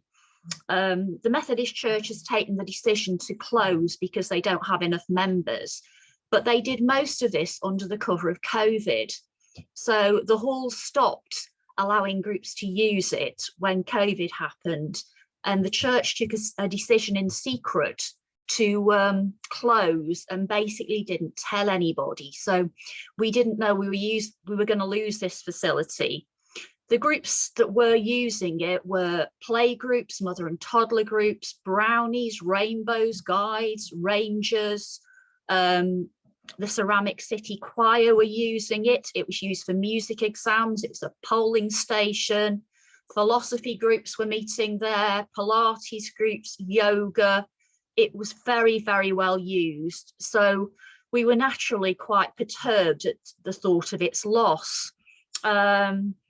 Anyway, we didn't really find out what was happening with it until December, and an auction board went up pretty much the day before the auction was due. So a few of us decided to get together and see what we could do to challenge this. We have had true cross-party support, which is one of the things James wanted me to talk about. One of the groups that was interested in doing something about it involved Jeremy Lefroy, the former Conservative MP for Stafford, who is a friend of mine, actually. And it was him that suggested we did an ACV. I'd never heard of ACVs, had absolutely no idea what they were. So a group of people got together in January and decided that they would speak to the Methodist Church in the hope that they would delay the sale and allow us to lease it or buy it from them for the community. So I'm an avid user of Facebook. I use Facebook for a lot of my community activities and political activities. They asked me to put a group together. We can bring in, we don't have a parish council, we don't have a neighbourhood forum. There are a limited number of groups that can actually bring an ACV. One of the things that you can do is get a group of 21 people together, which is what I did on Facebook. So it took me 5 hours to get 21 people to join this group who wanted to bring an ACV. We then held off, unfortunately, because people believed the Methodist Church would cooperate with us, but they didn't. So come the weekend of the 22nd of January, we had an auction on the 15th of Feb. It normally takes 8 weeks to get an ACV through, and we were panicking, really. So over that weekend, we, with the help of the group, we got together 40 statements of people who belonged to our group and were on the electoral register in this particular council ward. And this constituted a group that could ask for an ACV. On the 24th, Monday the 24th, I contacted James Butler, who spoke to me straight away and spoke at a meeting to advise us what to do. And his advice was to actually get a cross-party group of people together and get the support of as many councillors as possible, which we did publicly on our Facebook group. So on the Monday, we actually put the ACV in. We rang the council. They said, just get it in straight away. And they were fantastic in informing us what to do. So they asked any questions that the officers on the council wanted to know. One of the main questions was the groups that were using it and when they last did. And the Methodists had destroyed all the records. So we had to get together statements from all the groups using the Facebook group, but we managed that over the week. And by the following Thursday, we had our ACV. So that was very successful. Because I'm in the Labour Party, I have a lot of friends who are councillors. I tagged them on the group and asked them publicly if they would support us. I also asked them to write to Simon Sowerby, who is our person on the council who was in charge of ACVs, which they did. And he fed back to me lots about, you know, people saying they were supporting us and what they were doing. So all of that's gone through now. That's absolutely great. We've now formed a CIC. James also asked me to talk about the challenges that we've got. The challenges that we've got are that So if you could just, if 1 minute left, if that's okay, just because we're running out of time. Yeah, sorry, I didn't realise I'd taken so long. An No, no. ACV just gives us the right to bid. So we now have 6 months in which to get together a bid. We're a new organisation, we may not manage that. So that is actually the most important challenge that we have at the moment, and that's the place we're at. Thank you. Thank you very much, Sue. And sorry, it's just squeezing in so many speakers. That's been the challenge, but hopefully there'll be a little bit time Okay, Tom. at the end, and so we might be able to come back to you on that. And we've got a little bit longer than the allotted time on the schedule because we started slightly later. So last but certainly not least, it's Councillor Sharon Thompson, who's Cabinet Member for Vulnerable Children and Families at Birmingham City Council, who obviously is doing really important work there, but has also really led the way on highlighting some of the scandals to do with exempt accommodation where support is not being provided for vulnerable people. And there may well be a cooperative solution to that as well. But Sharon, you're up. Thank you very much, Tom, and thanks a lot for everybody for attending, and also for having the invite to come and speak today, which I was really looking forward to. As Tom knows me well, he knows he's going to have to time keep me because I can speak passionately for a little bit of while and may run over. So one of the things that I really wanted to highlight actually is, as a councillor, how we can bring cooperative values into our decision making, but also extend what I call the cooperative ladder to policy, which is actually including people on that journey and helping them to influence some of the policies that we're putting forward, but also some of the national decisions that are taking place as well that affect local communities, because I think that's vital and very important.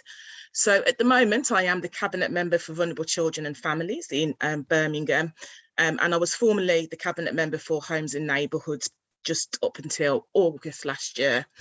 And as we all come out of the pandemic, we're not quite out of it yet, but as we start to return to some form of normality, a new form of normality, I should say, and we start to now look at recovery and recovering from the pandemic, I think it's really important that we all consider how we better engage with our communities and tackle the inequalities which we saw laid so bare in the last 2 years of the pandemic.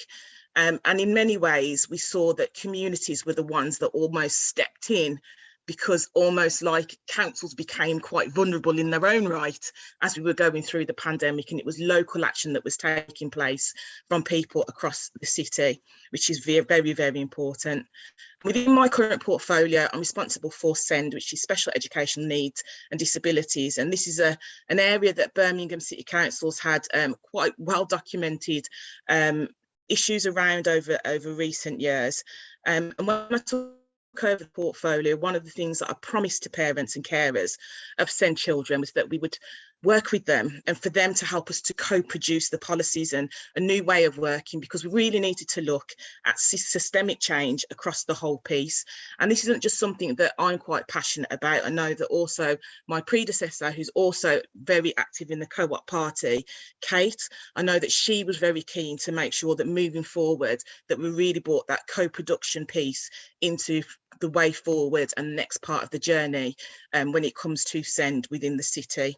And we're at the beginning of that journey, and for a council it's often uncomfortable when you have to get told, as it is by local people, and we're looking at the changes that they need to make, and it's never easy to go through that process. And it's sometimes when there's mistrust and a lot of anger and upset within there, but the end result is always positive, because what we're really looking at making sure that we're building systems and policies that are fit for purpose for the children and their families across the city. And that's something that has to be on everyone's forefront of their minds, but also something that we can learn from in a way that almost looks at policy making across other areas of responsibilities that the council may have. Now, Tom's talked about exempt accommodation, which is something that I've been looking at over the last couple of years. And in Birmingham, we've seen it go quite uncontrollable, actually, with the increase of exempt accommodation. And it's very difficult to tackle because the policies, the national policies, don't make it easy for councils, local communities, the police, or anybody else to try and combat some of the issues that come out of poorly run exempt accommodation. But one of the key things that I wanted to just share with you as an example of how we've worked with communities and being bottom up is some of the things that we did around our pilot scheme that we had some funding from government to do. And one of the things was we created a charter of rights for people living in exempt accommodation, because people who were living in exempt accommodation were writing to me, and residents that were living by exempt accommodation were writing and raising their concerns of some of the issues that they were facing, and particularly those that were not getting the support that they were supposed to get. So we commissioned a piece of work, which was done by Spring Housing, and they worked with 50 people who had lived in exempt accommodation and had experience, and they co-produced a charter of rights that was going to be fit for purpose for people that lived within them. And at the same time, the council would work with BVSC, but also for them to look at helping us to develop some quality framework and standards for Birmingham. And although it's quite voluntary for organisations, had a lot of buy-in from across the city and the region in that piece of work. And the government have actually looked at that as good practice and thinking about how can we implement something similar across the country. And that goes to show how people power from bottom up actually can make a huge difference. But that wasn't the only part of the journey about working with people and working with local communities. My inbox as a councillor was absolutely inundated with local residents complaining, feeling that we wasn't doing enough, not understanding who had the power in the legislation and who was responsible for what around exempt accommodation, and in some ways understanding what exempt accommodation is. And I can guarantee you it is difficult for us, even myself, learning about exempt accommodation and all the different rules, who can and can't do what, very difficult. But what I did was during the pandemic, with the power of Zoom, being able to tour the city with my slippers online, decided that we was going to pull together 10, one in each constituency, mini conferences with local people, which then went on from that to create a citywide exempt accommodation group that was built up of residents, local residents from across the city.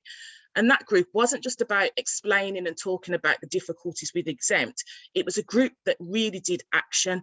Part of that group went away and did lots of research that actually the council didn't have the time resources to do either, but they used all that resource and all that learning that they did across the country, not just in the region, to actually challenge us on some of our practices as a council, but also highlight things that were happening in different documents across the country. So they ended up challenging something that was written and commissioned by the LGA, and that resulted in some change and them looking at exempt accommodation in a different way. They are also now advising other local communities across the country. So I know they're speaking to residents in Lewisham about how they can mobilise, how they can look at policies, how they can make a difference, how they can influence the council's decision making around exempt accommodation.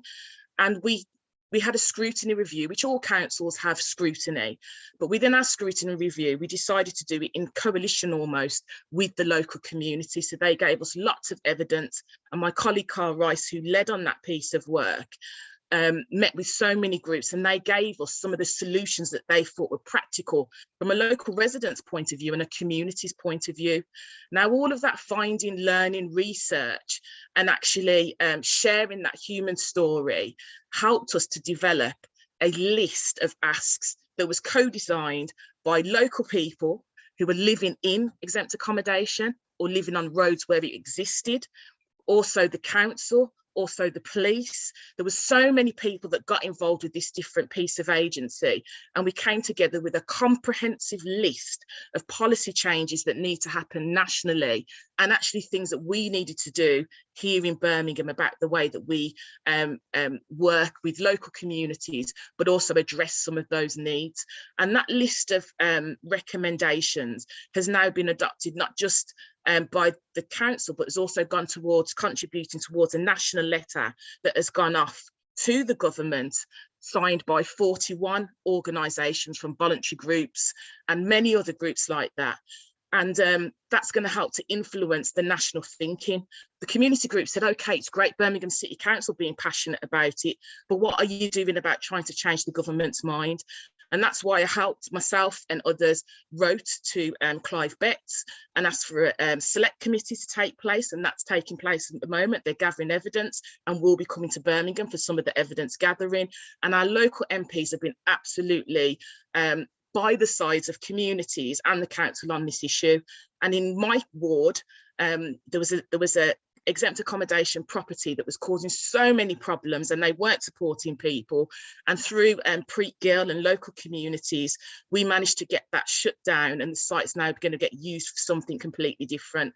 So that goes to show how on different levels, local communities can come together on an issue with us and work together to influence power, decision making and local community solutions.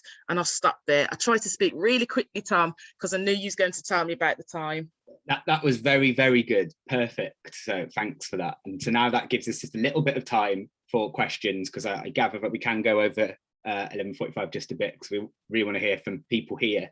So again, you can put comments in the chat box or put your hands up, and you can direct it whoever you want, on any specific issue. So I'm looking for hands.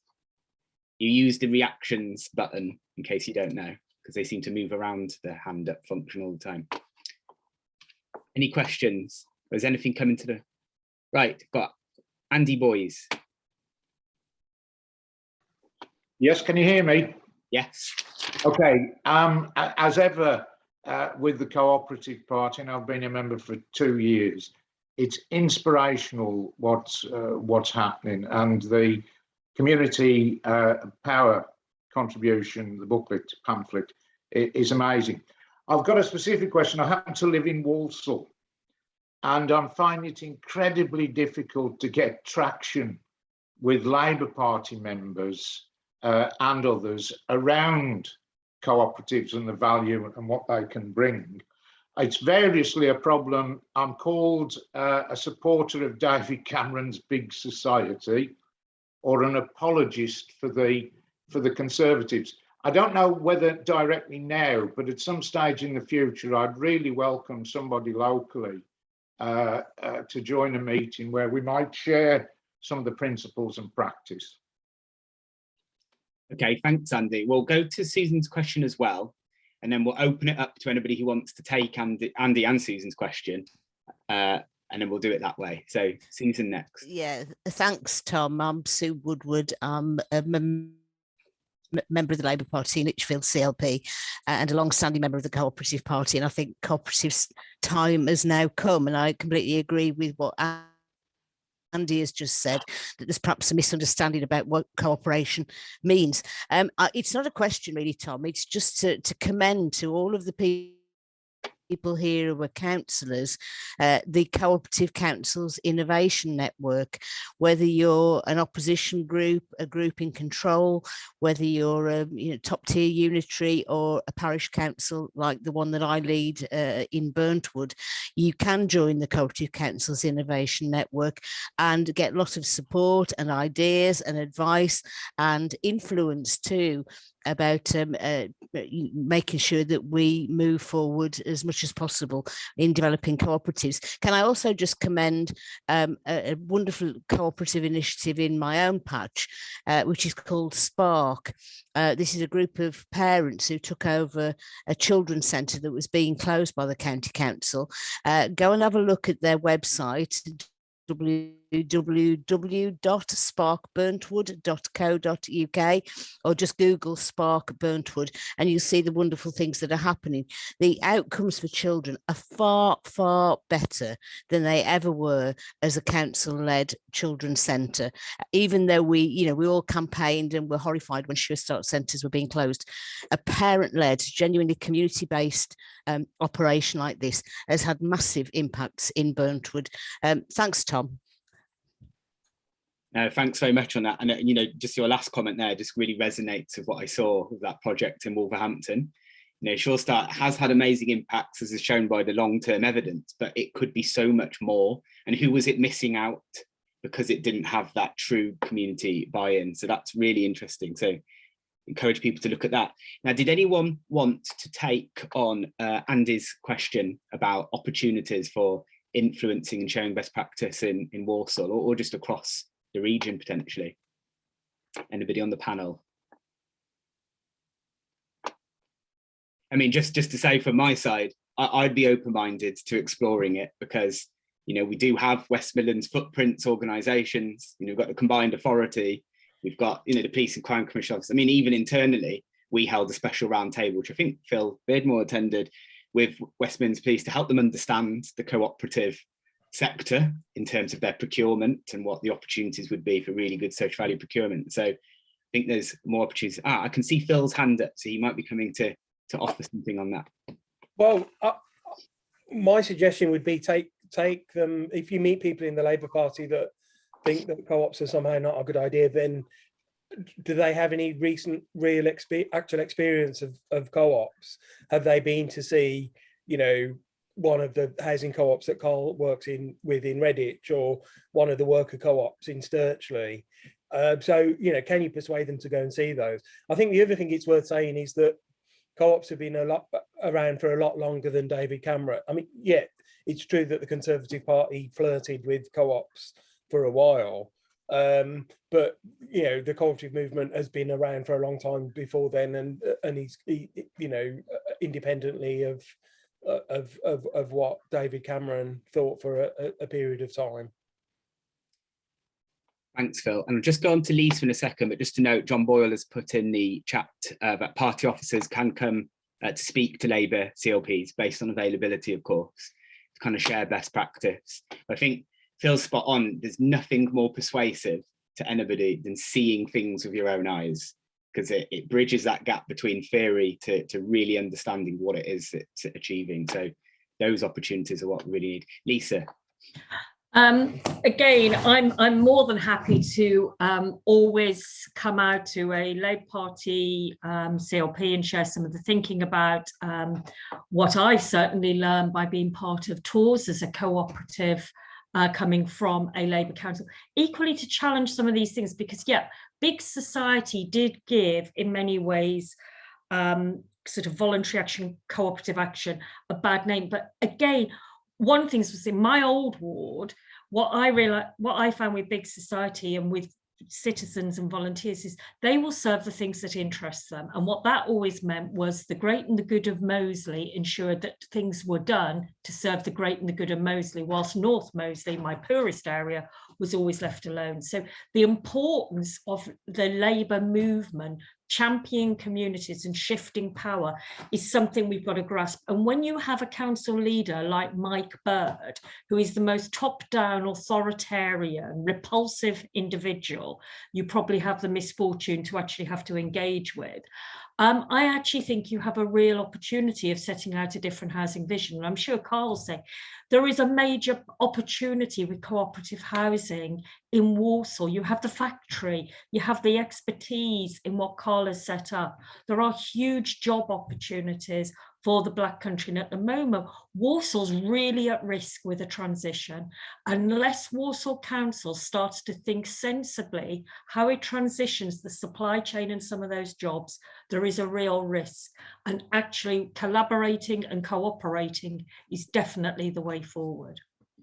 Thank you, Lisa. I think we're going to have to draw to a close very quickly. One quick comment I'm going to read from the chat box from Carol Donnelly. She said that WMCA has actually worked in partnership with local co-ops, social enterprises and community business leaders to develop the social economy. And so there's a suggestion there that it'd be good to share that report across the region to highlight best practice. And I can see two hands up. So if I could ask you extremely quickly, because we're definitely to time now. So Carl, very quickly. I was just going to say there is Paddock Housing Cooperative in Walsall, which is a fantastic example of a housing co-op that I know some Labour councillors have spent time with and were instrumental in creating, to be honest, back in the day, a long time ago. I'd be very happy to do either speaking to the Labour group or taking them to see Paddock Housing Co-op or coming across to Redditch or anywhere else. Thank you, Carl. And I'd just like to add, I'd like to take you up on that offer, if I may, because housing is becoming more and more relevant to our everyday work, the Police and Crime Commissioner's office. And then final point, because Andy, you asked the question, so it looks like you've got a response. So Andy. Yeah, I'll be very brief. Can I thank you all, and I'll be taking up some of those offers. Just, Lisa, thank you very much for commenting about Mike Bird. I think anybody who knows him can agree with you there. This is a little bit more provocative and controversial, I guess. For 2.5 years, I happen to be an individual supporter of CCIN, by the way, so I follow what they do. For 2.5 years, I've been trying to persuade the current leader of the Labour group to take interest in cooperatives and community wealth building generally. I'm sorry to say, he says it's not for us in Morsel, we're not big enough or whatever. So I will be taking up kind offers. Thank you very much. Thank you very much, Andy. And on that final note, future action to come, that draws this session to a close. So I'm going to hand back to Emma. Thank you. Thank you very much, Tom, and thank you for expertly negotiating a really full panel and some really great contributions. So thank you very much for your time. We are now going to move on to some policy discussions. So an opportunity, we've got some experts who are going to help get the discussions going, and then we're going to open it up for people's thoughts, comments, a bit more of a discussion, and obviously we'll be taking notes of that and feeding that into our policy process as well. We have two topics this year, as I said earlier. We have health and international development, and we are going to take the health section first. Excuse me, my COVID cough is still bugging me. So we're going to take health first, probably for about half an hour, and then move on to international development. So we are consulting on health because we have not consulted on it for some years. If you look at the existing policy, health structures are always changing, and obviously quite a lot of it is not relevant anymore, and some of the bodies we refer to no longer exist. We have a document, and I'm sure somebody will be able to put the link to our policy process in the chat, but we do have a consultation document, and it will take you through some certain sort of questions, and we can touch upon today things about patient voice, the health and care bill, integration of health and care services, which I think is quite relevant because we spoke about care last time in our policy process, looking at some of the staffing challenges and health inequalities as well. But to get the ball rolling, we have two great speakers who are joining us. The first is Chris Bain, who is also our West Mids NEC member as well, and chair of the policy subcommittee of the party as well. So he'll have his listening ears on, as well as sharing some of his expertise with us today, because he'll be helping shaping our policy as it goes forward to conference in October. But Chris is always also involved in the West Mids Health Watch, and he'll be talking about it from that perspective. We also have Councillor Lucy Caldecott as well, who's the Cabinet Member for Health at Lambeth Council, to share her expertise as well. So Chris and Lucy are going to talk for a few minutes, and then we're going to open it up to contributions. So over to you, Chris. Yeah, thank you, Emma, and thanks to everybody for coming along to this session. As Emma indicated, I'm the elected chair of Health Watch in the West Midlands, but the views I articulate today will be personal views and not those of Health Watch. I find I have to say that quite a bit. As Emma said, we're at the start of the policy process on health, and it's been some time since it was last reviewed.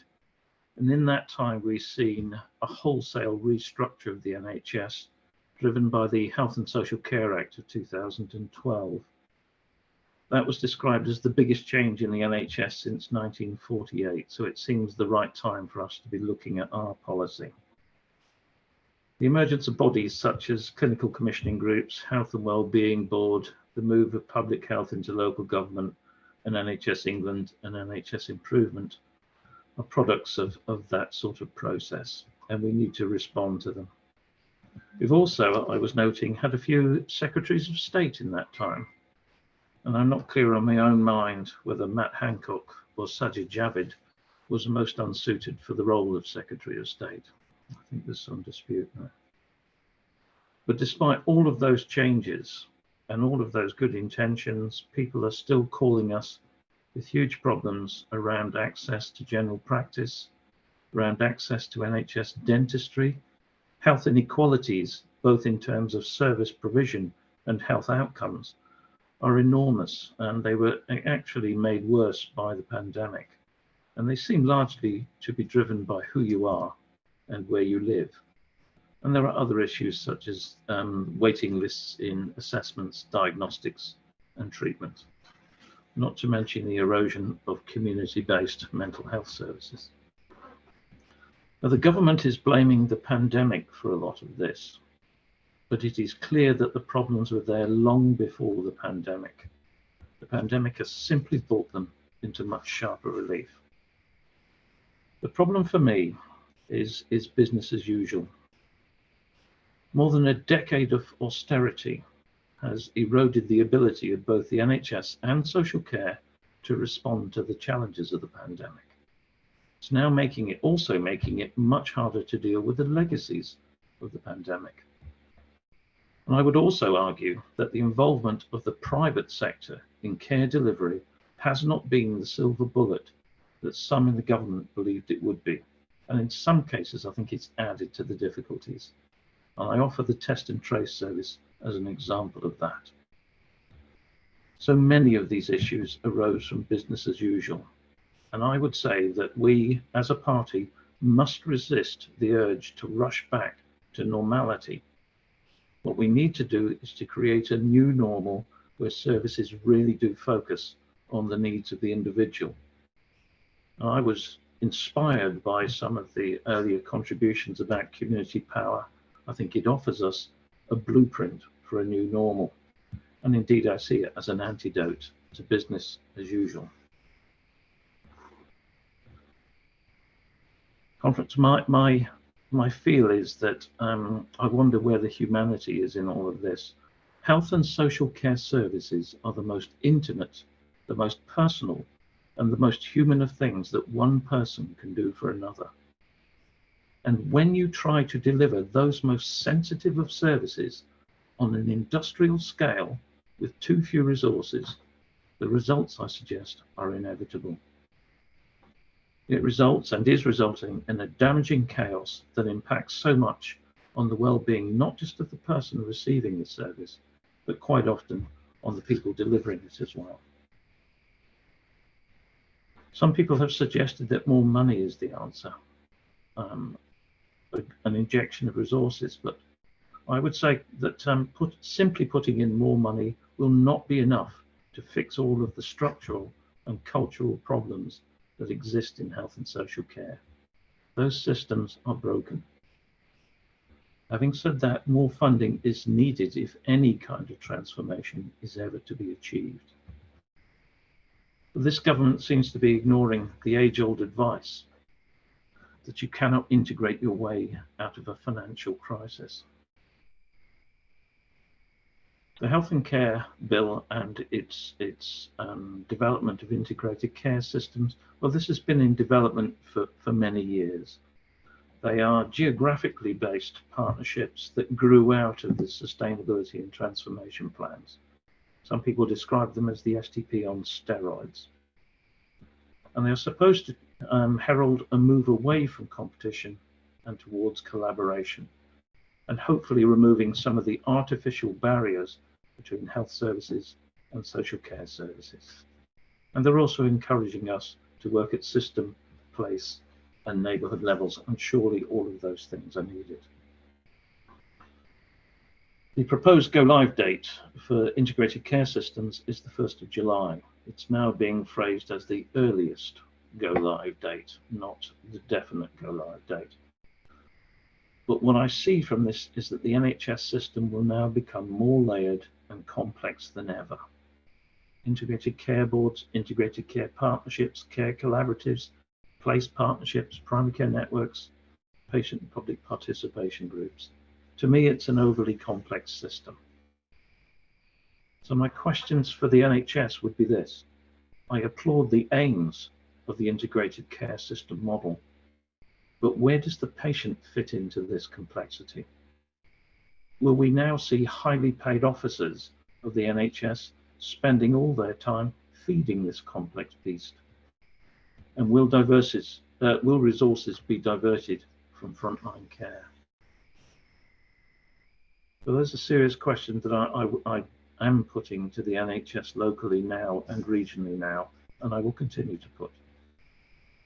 The questions for our policy review in the Co-op Party is, where now for Co-op Party health policy? Can the ideas around community power that we heard so inspirationally this morning offer us a way forward in these matters? And at what level in this complex system can the community power ideas have the greatest impact for patients and public? For me, the answers to these questions will in effect determine our relevance in the debates on health policy to come. So I hope we'll have a good discussion today and back in our branches and party councils. And I very much look forward to seeing what comes out of them. Thank you, Emma. Thank you very much, Chris. And I'm going to move on to Lucy, and I do like your change of background. Thank you very much. So over to you and sharing your expertise with us.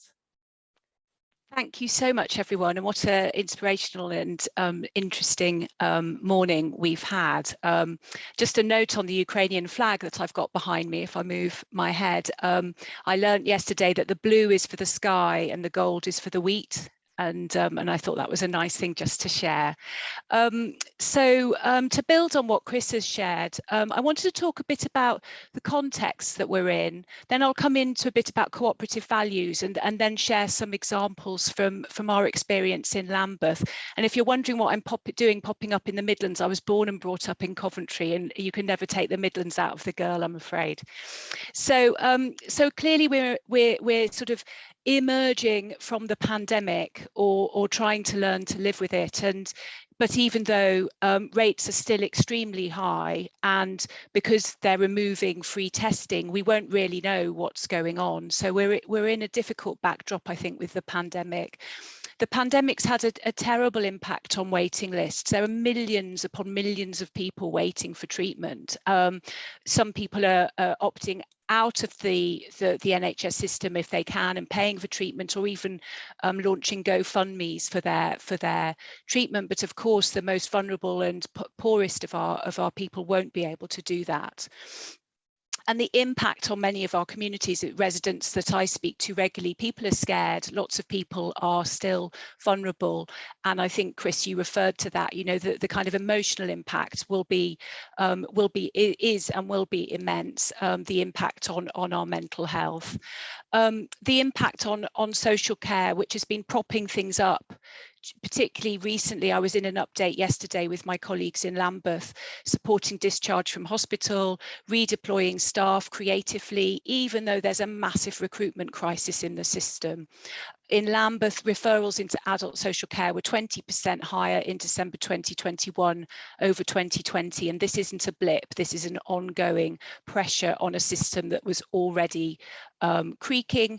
And we're seeing increased acuity because people's assessments are delayed because of all of the issues to do with redeployment of staff that I just and vacancies, as I mentioned.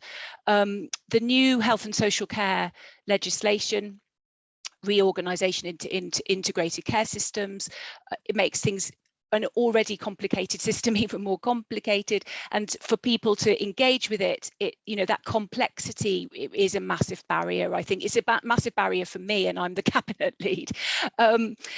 There are some good aspects. Community engagement obviously is really good. And I just noticed yesterday that the government has accepted an amendment on end of life care in the legislation, which I applaud. It's an issue very close to my heart, and the role of local authorities in delivery is obviously to be applauded.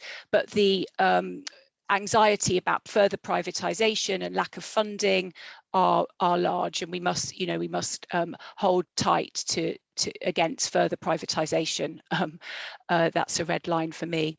And I saw yesterday on the LGA communications that even Conservative-led authorities are openly criticising the government for lack of investment after 12 years of savage cuts. So it's really interesting, the politics of all of this.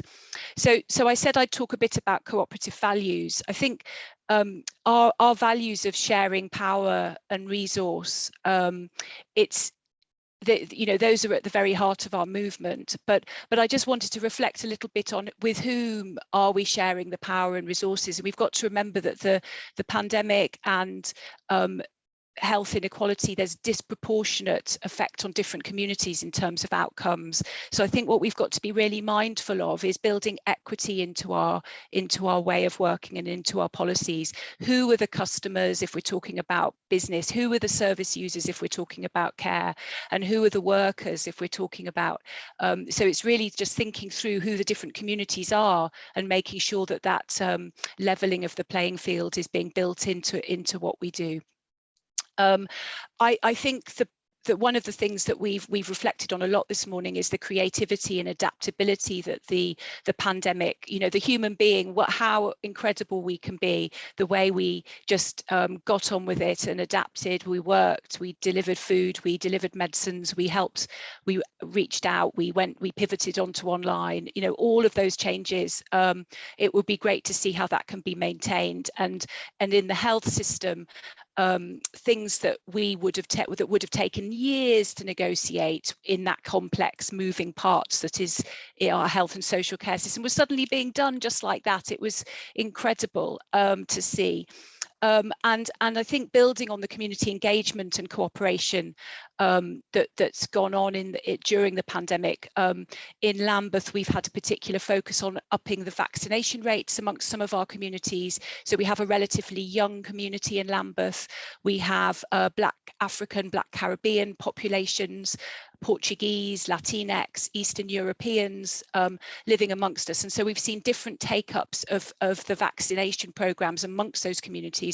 And so what we've been doing is learning to understand that, going to where people are, trying to adapt our processes. So I think that adaptability and creativity is something to really, really maintain into policies going forward.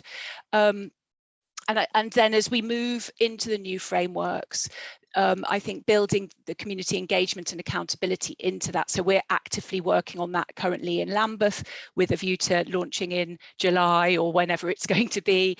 It's getting put back with the new ICS timelines, but with a real focus on community care, support and prevention, and opportunities to kind of engage a wider range of people in conversations, ensuring transparency and clarity. I'm just trying to keep an eye on time.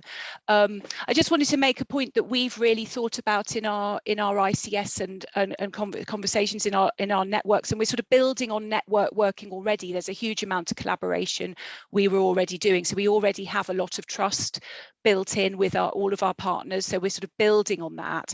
But then when we talk about voice and we talk about representation, I think we're sort of drawing a distinction between those two things. So I think that's something to really think about, is like, who are we hearing from? What are the voices that we're listening to? And is that different from actually representation and on those boards and those different groupings? So one of the things I've been reflecting on is the voice of children and young people, bearing in mind Lambeth's relatively young borough, and how do those voices get heard in what is often seen as a kind of adult care and health system, and so how do we build that representation in?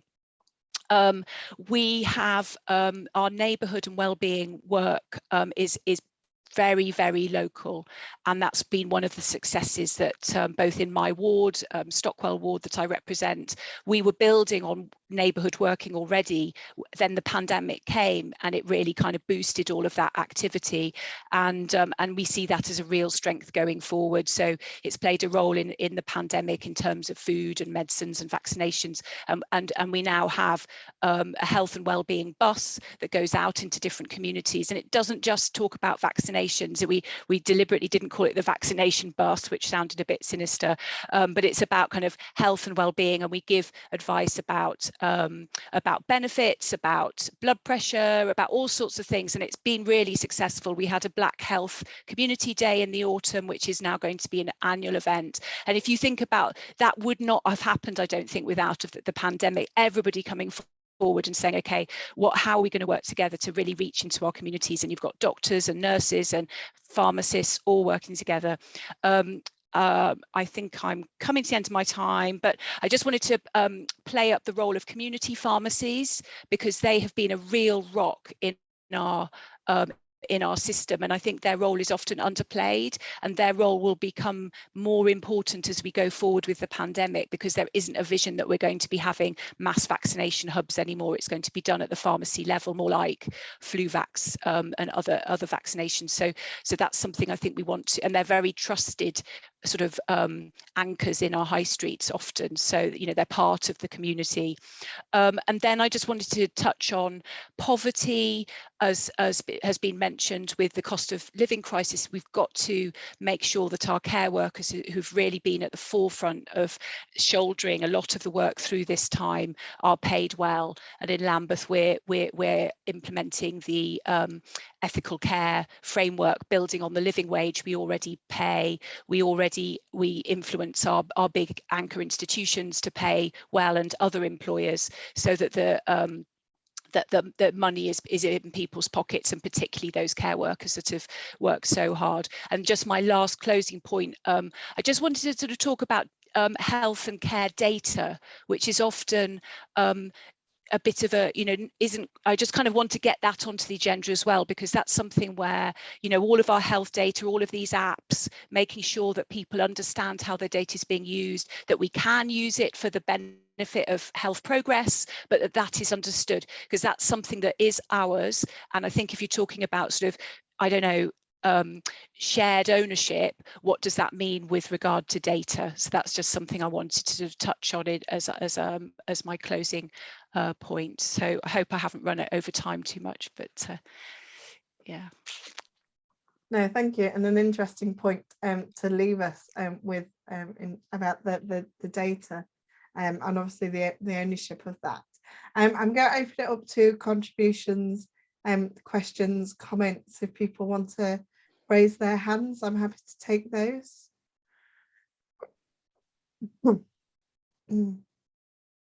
Calvin? Thank you. My question would be, obviously there's people out there who suffer from mental ill health, or people who are unable to work due to disabilities and so forth. What kind of strategy could we put in place to make sure that people who are unable to work get the support that they need from the welfare state in their applications? Because one thing I've noticed in particular is the government are trying to make it harder and harder for people to get what they're entitled to, to support them in order to live with dignity. So would it be a wise idea to set up some sort of specialist unit that deals with patients in the community to ensure that they get the support they need and they're not left living in poverty, and they get a chance to live with dignity? Because I think that is really important. I really do. Thank you. Thank you. An interesting point, I think, picking up, my ears pricked up at that health and wellbeing bus, the sort of holistic approach to health and some of the wider aspects and how you sort of knit those together. Geeta.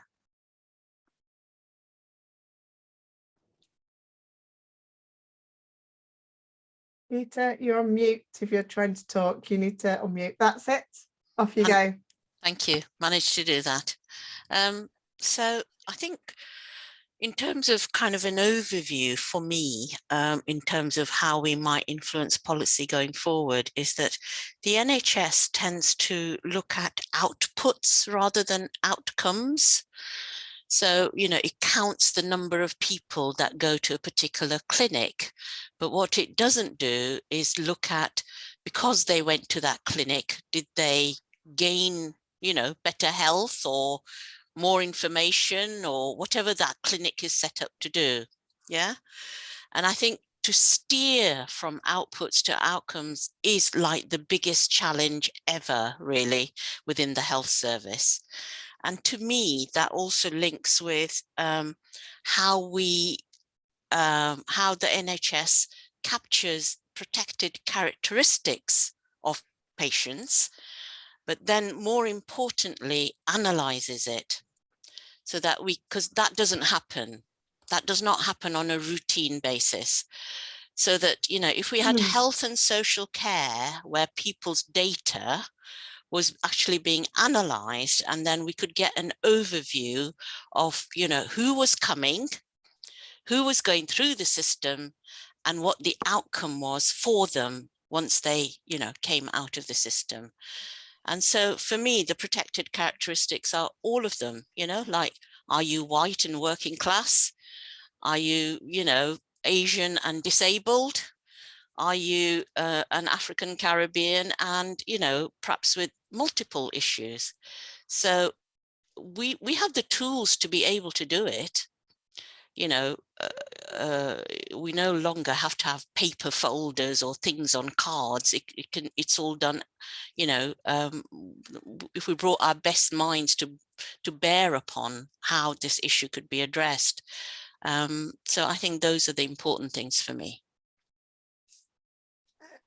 Thank you, Geeta. That's a really important contribution. There is a section in the consultation around health inequalities that touches upon some of those protected characteristics and some quite shocking statistics that we know already.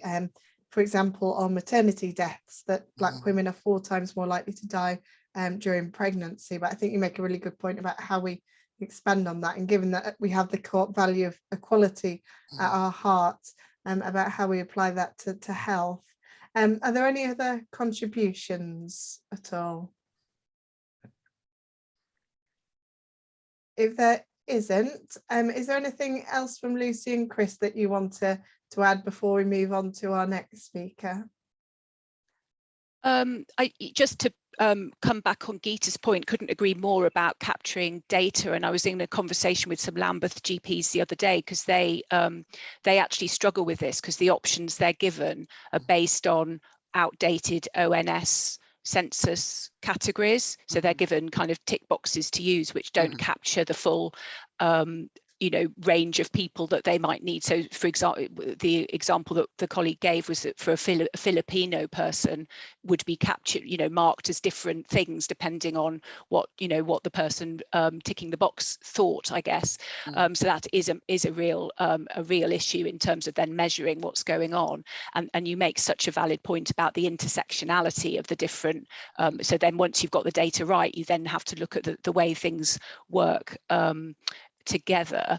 Was it Cavan who asked made the point about benefits access? Yes, we work with that health and wellbeing bus has we have citizens advice people that come and take part in that, so basically we're doing that outreach into the community, and we can help people with filling in the forms. And that, you're absolutely right, the myriad of forms that people have to, 40 pages of forms to access benefits and that sort of thing is not on. And in the council too, we do offer advice in terms of benefit access, but it's a key issue that we need to, the bringing together of the issues, health outcomes. There's a whole myriad of things that aren't necessarily health, Yes. Housing, education, Yes. other issues that in poverty that will influence your health outcomes. So we need to tackle all of that, and building equity into our policy. And and by equity, what I mean is different things for different people, which may seem unfair in the heart of the cooperative values, but different people need different things, and we need to understand those in order to lift everybody up and improve the outcomes. So I'll close there. Thank you. Thank you. And Chris, the final word? Yeah, I think there's some overlap between the points that Geeta made and the ones that Cavan made. The NHS has always been more comfortable with hard outcomes or hard outputs rather than soft outcomes. And when you look at the long-term impact of what you're doing, and you can't measure that as clearly as you can measure outputs, then the NHS becomes rather more uncomfortable. And I think the importance of that is that it's the softer measures that enable you to identify those groups that are seldom heard, whose voices are seldom heard. And that includes the sort of people that Cavan was talking about. There are two pandemics going on. One is about COVID-19. The second is about people isolated by their own anxieties and their own conditions. And there are people, social isolation is the big pandemic now. I think it's replaced COVID. So there are a whole range of things that the NHS could do to look at the impacts, both of healthcare provision, social care provision, and wider provisions such as, and we mentioned the other things such as housing and education. So I think there are real issues there for the NHS, and we have been working with them now for some time to say you need to focus on impacts, not simply on the sorts of measures that the regulators and inspectors are comfortable working with. Thank you very much. I'm going to move us swiftly on to international development, and actually there is some crossover. If you look at the document, we talk about global health inequalities, the vaccine rollout being just one example of that, and I think some of those themes pull through from our own domestic discussion about health. But we're going to focus a bit on fair trade, which is also within the document. We meet during Fair Trade Fortnight, and really pleased that we have Adam Gardner with us. Adam is head of campaigns at the Fair Trade Foundation. Really good for you to join us today. So I'll hand over to you, Adam, to sort of share your thoughts with regards to that. Okay, thanks, Emma, and afternoon all. Pleasure to be here. I've been pleased to attend a few different co-op movement related events in West Midlands in the past, so I'm pleased to be with you today to talk a bit about fair trade and international development. I'll just speak fairly briefly with a bit of a quick bird's eye update on fair trade at a global and national level, and just focus on a couple of areas of fair trade work, of fair trade's work, and priority areas at the moment to hopefully lead us to any questions, anything that you wanted to pick up on any of that, or indeed bring into the conversation. So I'll dispense with the Fair Trade 101 on how everything works, because I think you'll all be very, very well versed. But just by way of update, there's over 1.8 million farmers and workers in the fair trade system, grouped into 1,800, just over 1,800 fair trade certified organisations in 72 different countries. And the vast majority of these, so over 1.7 of the 1.8 million, are smallholder farmers organised in cooperatives, particularly growing coffee and cocoa, but dozens of other categories as well, from bananas to tea to wine, herbs, spices, olives, apricots, shea butter, and others. And I don't think I need to labour the point too much to just to show the really strong connection, I suppose, between the fair trade movement and the cooperative movement, which you'll be aware of.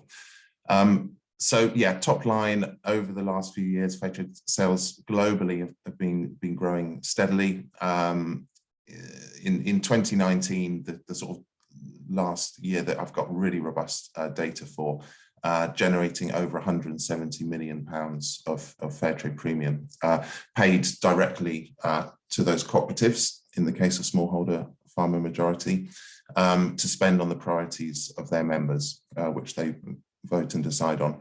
And rather than, I'm sure you'll be aware of these, but rather than go through examples, I guess make the point that some of this goes on the social needs, the things we hear about, providing clean water, education and health, but over half probably is also spent in strengthening the capacity of those cooperatives to represent their members, providing services to them.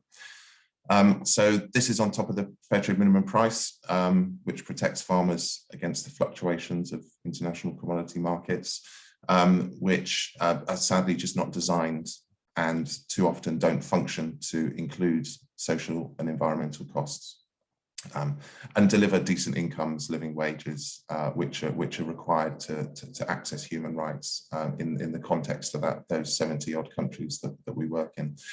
So just in the last few years as well, we have seen low prices of, say, coffee and cocoa as the the dominant areas where fair trade is working.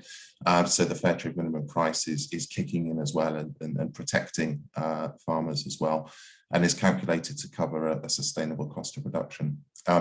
So the narrative and issues around fair trade are always evolving and deepening, and let's get into that. But I think those core parts remain as important as ever. And just as you were talking about COVID before as well, obviously it's been a challenging time for farmers that fair trade works with.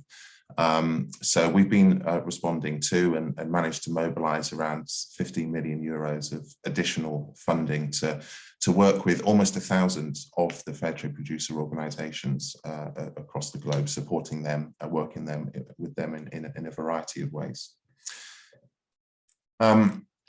So I'll just move on to maybe talk, well, the theme of Fair Trade Fortnight this year, and one of the big topics that we can't really ignore is the climate crisis, which is the kind of the biggest threat to livelihoods and in the coming years for fair trade farmers and workers. And we hear all the time from farmers the impact it's having on production and livelihoods right now. In terms of changing weather patterns, extreme weather events, just limiting production, productivity, and therefore livelihoods. And the research shows that this will only intensify in the decades to come. And clearly a lot more work is needed to be done at a global level, as well as national, to do more to limit temperature rises. So this has been a big focus for us in terms of work at a producer level, at consumer and advocacy level as well in the last few years, that I'll touch on.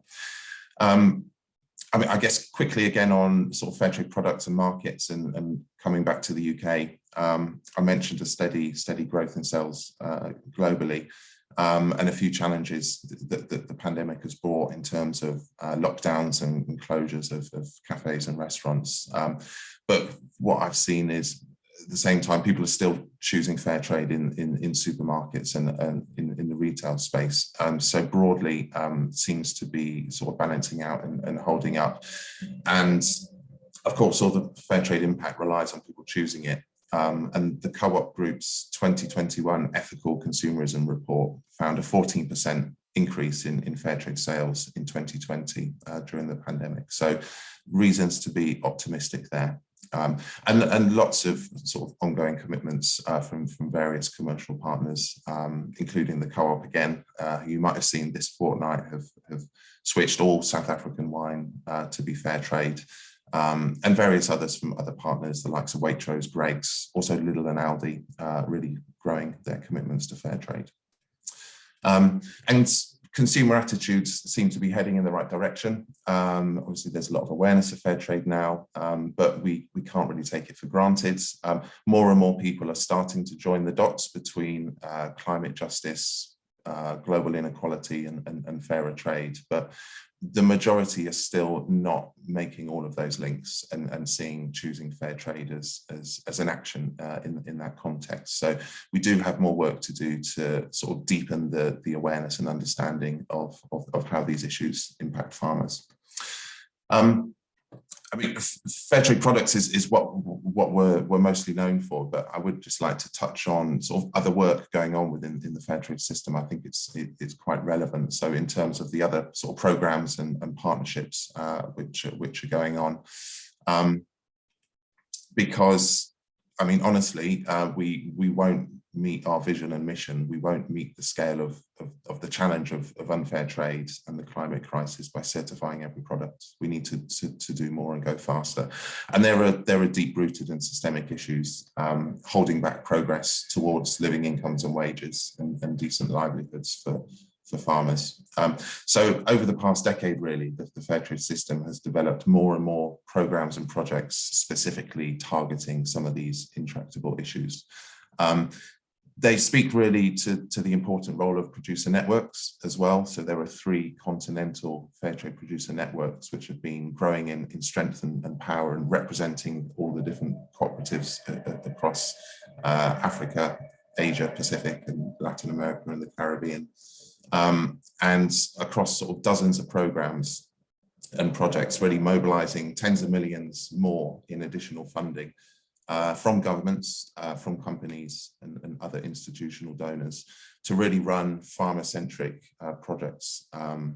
Again, sort of strengthening the power of those cooperatives and really building on those networks to share expertise. So, for example, there's a lot of work going on with climate change adaptation, sharing knowledge, creating climate academies, delivering training, implementing dynamic agroforestry initiatives, planting trees and helping develop other income streams for farmers in the face of the climate crisis.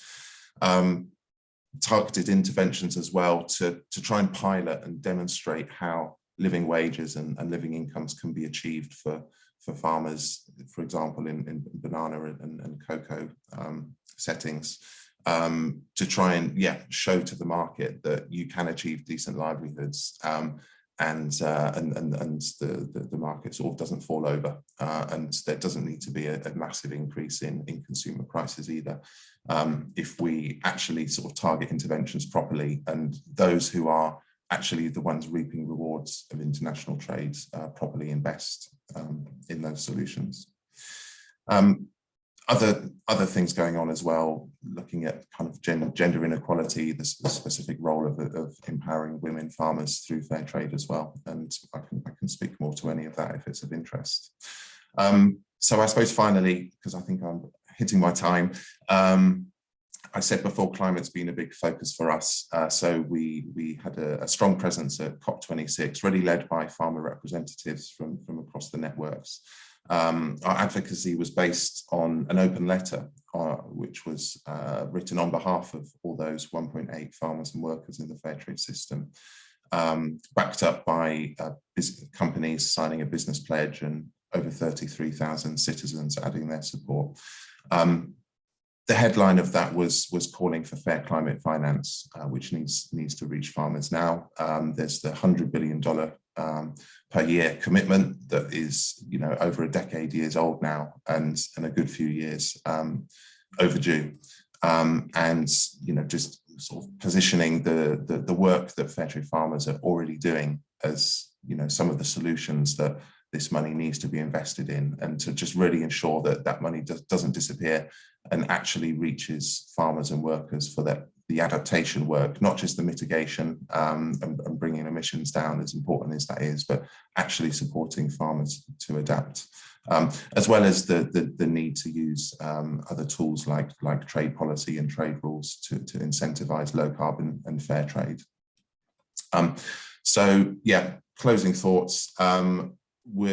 It's still a challenging space that we're in, both to kind of create the necessary political will to deliver the scale of ambition that's needed here, but reasons to be hopeful as well, and positive examples to focus on too. I suppose I'll just close with the important role of MPs as well, being a kind of a policy discussion, and there is a fair trade APPG in the UK Parliament, which is an important place as well for members of Parliament to kind of join and grow support in Westminster for the kind of changes that are needed. And I can't not just mention the role of fair trade communities as well at local level across the UK. So it's been a really, really hard time, of course, for community organising the last few years. But we're still seeing really strong levels of activity from fair trade towns, cities, schools, universities, places of worship, which is another sort of important place to kind of continue movement building at this time, and just create the social mandate and the enabling environment that's needed for some of the bigger changes. I might have gone over time there, so I do apologise, and I guess I'll just leave it there. And a final plug for Fair Trade Fortnight, I'll pop a link in the chat if you'd like to get a bit deeper into some of those issues there as well. Thank you. Thank you very much, Adam, and we'll let you go a bit over on Fair Trade Fortnight. There's a lot going on these couple of weeks, so thank you, and for covering such a broad range of issues within fair trade as well. The products is just one part of the movement. Opening up to any sort of questions, comments, or anything else on international development that anybody wants to feed in at all? Kevin? You're quick on your hand, Kevin. But if anybody else wants to come in, then please put your hand up. This is the last opportunity to contribute. Thank you, Emma. I'd say one big concern at the moment is the way that a lot of workers and a lot of people within the supply chain who are working within China have been basically facing serious human rights abuses. Now, what do we do to obviously ensure that, you know, materials from China, especially parts of China where people have been abused, don't enter the supply chain, and also to boost and increase the number of fair trade products available out there? Because I think a lot of people now are becoming ethical consumers, and they're looking at the situation in China with the Uyghur community, where there's a lot of abuse. There's a lot of abuse going on.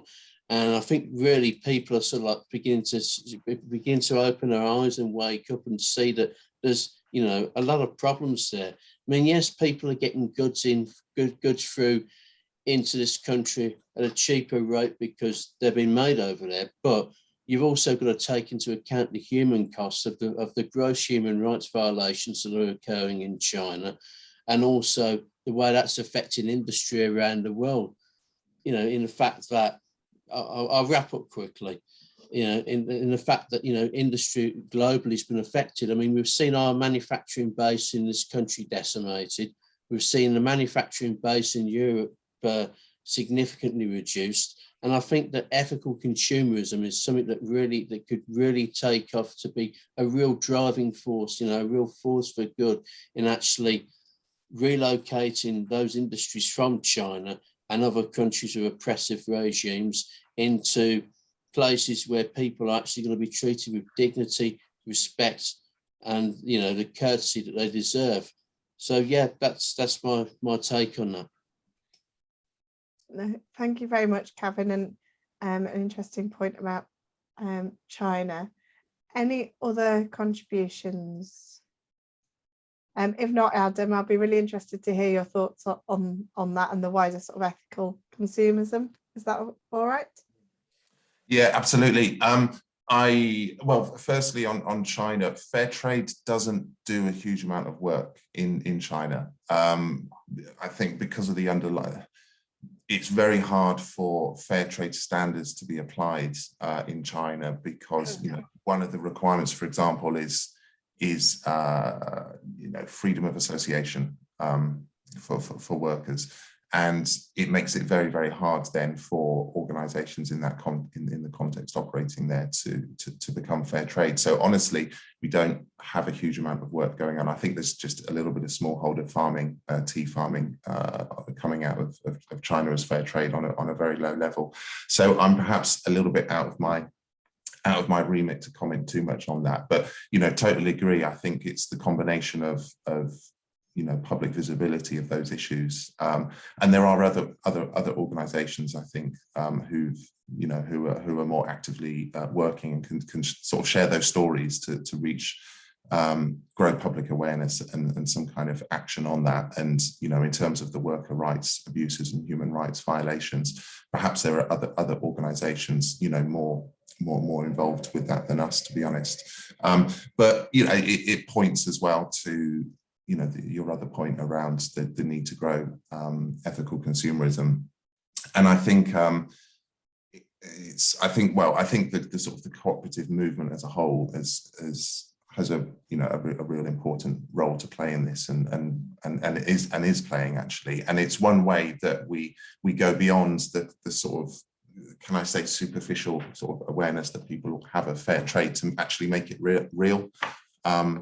And I do think it's, you know, it's individual stories and it's practical examples, and increasingly people are joining the dots between those consumption choices that we make and not just delivering fair trade premium for somebody. How does this fit into the bigger picture of how our economy is organised and the values that we want to see?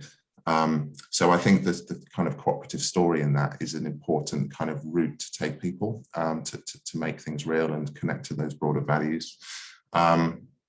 And yes, it's something that we're looking at and conducting research and trying to understand and really be able to articulate the value and benefit of being organised in cooperatives.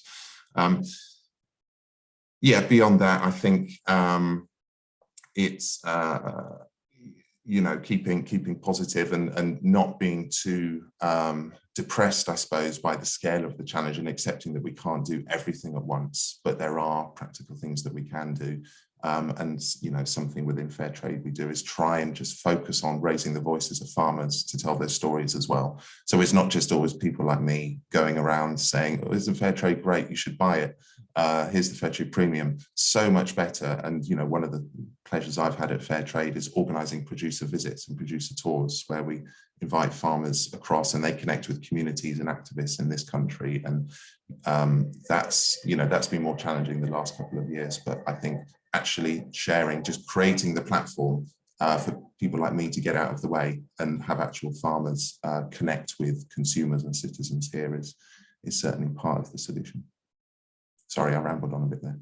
No, thank you very much, Adam. And just thinking about that produce, if we were meeting in person, John Boyle would have definitely brought some fair trade chocolate for everybody to enjoy by this stage of the day. Chris, final contribution from you, and then I'll bring things to a close. Yeah, I'm just wondering how ethical consumerism and fair trade are going to react to the cost of living crisis, and what the relationship will be between those two things and the reductions in household income. I wonder if you had any thoughts about how we can respond to that. Yeah, I mean, it's an issue. It's a concern, isn't it? On lots of levels. I think partly there's a legacy perception maybe that fair trade is always more expensive, and it's not always actually. Some of the strongest support and growth in the commercial space that we're seeing, as I mentioned, is from people like Co-op. It's from people like Greggs, Lidl, Aldi. Just recently, I think it was a couple of days ago, Lidl have converted all their staff uniforms to fair trade cotton, for example. So I think we can firstly try and debug the narrative a bit, whilst accepting that this is a real issue for people, and show practically how that can happen. The Sun carried a piece on Fair Trade Fortnight last week, where they looked at the best value deals for fair trade. So there's that. But you can't get away from the fact as well, when we can engage in a deeper conversation, that it costs money to farm sustainably. It costs money for, we're getting a really, really good deal buying bags of tea and having, tea bags at 1-2 pence a bag, when it costs, 60-80p for a can of drink or something produced in a factory. So there is a deeper story to share. And I suppose it's about, just really demonstrating the impact that paying a bit more does have, and embracing the idea that we need to consume less but better. And, within that, again, sharing the stories of farmers so that they can actually, articulate, because that's just the most powerful thing. If we could have fair trade farmers go and meet everyone across the UK, I think we'd be in a very different space, because once people actually have the space to engage with the issue and connect on a human level, it changes everything. Now, that's not realistic, but we do have digital media now, we do have social media, people do watch films, and there are other ways to connect humans. And something we're looking longer term is to support the infrastructure of connecting farmers actually with citizens. Thank you very much, Alan. And just last thing, Adam, are there events still going on for people to get involved with the Fair Trade Fortnight? Yeah, thanks for asking. There are, we've run an online festival this year because of the challenges meeting physically. There's lots of stuff going on in communities around the country. If you look at the Fair Trade Fortnight hashtag online, you'll see also lots of co-op group activity as well. But you know, we are hosting the online festival, which is really trying to do that, connect farmers with citizens here. We've had various events already happening. Those are available to watch again. I would just give a specific plug to an event this coming Wednesday evening. I think it's 6 p.m. on the unfairness of the climate crisis. We've got great speakers from international partners in the global south. And if you go to fairtrade.org.uk/festival, or just search Fairtrade Fortnight Festival, you can find more about that. And do please, spread the word. There's big issues, but hopefully there's a heavy dose of positivity and optimism in there, which I think we need at the moment. Brilliant. And on that positive note, thank you very much, Adam. I'm going to bring our West Mids conference to a close. Massive thank you to everybody who's taken part this afternoon, this morning and this afternoon. We've had some great speakers. Obviously, we've heard from you, the members, as well, and it's good to see some familiar faces, but also some new faces as well. And if you're new to the Co-op Party, welcome, and thank you for joining us today. Also, a big thank you to the staff team who are on here who've made it happen. So you can see Georgia and Izzy, who've made sure that everything's run smoothly today. Thank you very much, really appreciate that. We also have John Boyle, who is your West Midlands regional organiser as well. And if you want to follow up on anything, I'm sure John will be more than happy to do that with you locally. We've really heard about the inspiring work that's been happening throughout the UK, but also specific to the West Midlands as well. And that panel was just amazing about some of the stuff which is happening now and how cooperators are bringing about change in their local communities as well. It's what we talk about when we're talking about building community power, and how can we take those even further and get people involved in organising, improving and thriving in their local area as well. I've been given a list of 7 things actually that you can go away and do, because we've talked a lot, but we are doers as cooperators, so we've got some ways of getting involved as well. The first one, we currently have an online petition to lobby your local MP. This is about saving the bees. If you don't know, the lovely logo of the Co-op Party is a bee, but they are under threat. The ban on the pesticides that are banned across Europe that are threatening bees is being sort of subverted by something called emergency note authorizations. Please, please, please sign our current petition. The link will be in the chat, and please sign that and share it among your networks and non-Co-op Party members as well. We're also running local campaigns on food justice and unlocking our local high street as well. You'll find details of those on our website, and particularly if you're a local councillor, please consider taking those issues forward. We have model motions on both those campaigns as well. It would be remiss of me not to mention the huge local elections which are happening this May, particularly in the West Midlands. We've got elections including the all-outs in Birmingham. If you're interested in standing as Labour and Co-op, if you're a candidate, then absolutely contact us straight away to stand as Co-op. Time is running out with regards to that. In particular, if you've got any questions, ask John Boyle there about how you can stand as a Labour and Co-op candidate as well. Get involved in your local Co-op Party branch, but also in your branches as well, but also within groups. Feel free to talk further about our policy process and feed into that. You've seen the link in the chat to our policy process. There's some really good documents on there. Please take forward those discussions and feed back to the party as well, so we can then take that forward to our conference, which will be held in Leeds in October. So your opportunity to shape our forthcoming policy. And I think we've had some really good discussions, some really interesting points on both health and international development that I really like to see captured. And make sure you're following the party on Facebook and Twitter. And if you've enjoyed today, please tweet and Facebook about it as well, and share the cooperative love, but also some of the ideas and the work that's been going on today. So without further ado, I think today is just the start. There is lots of fantastic things happening in West Midlands. There's the opportunity for us to take it further. So thank you very much. Thank you for your time, and go and enjoy a lovely sunny afternoon.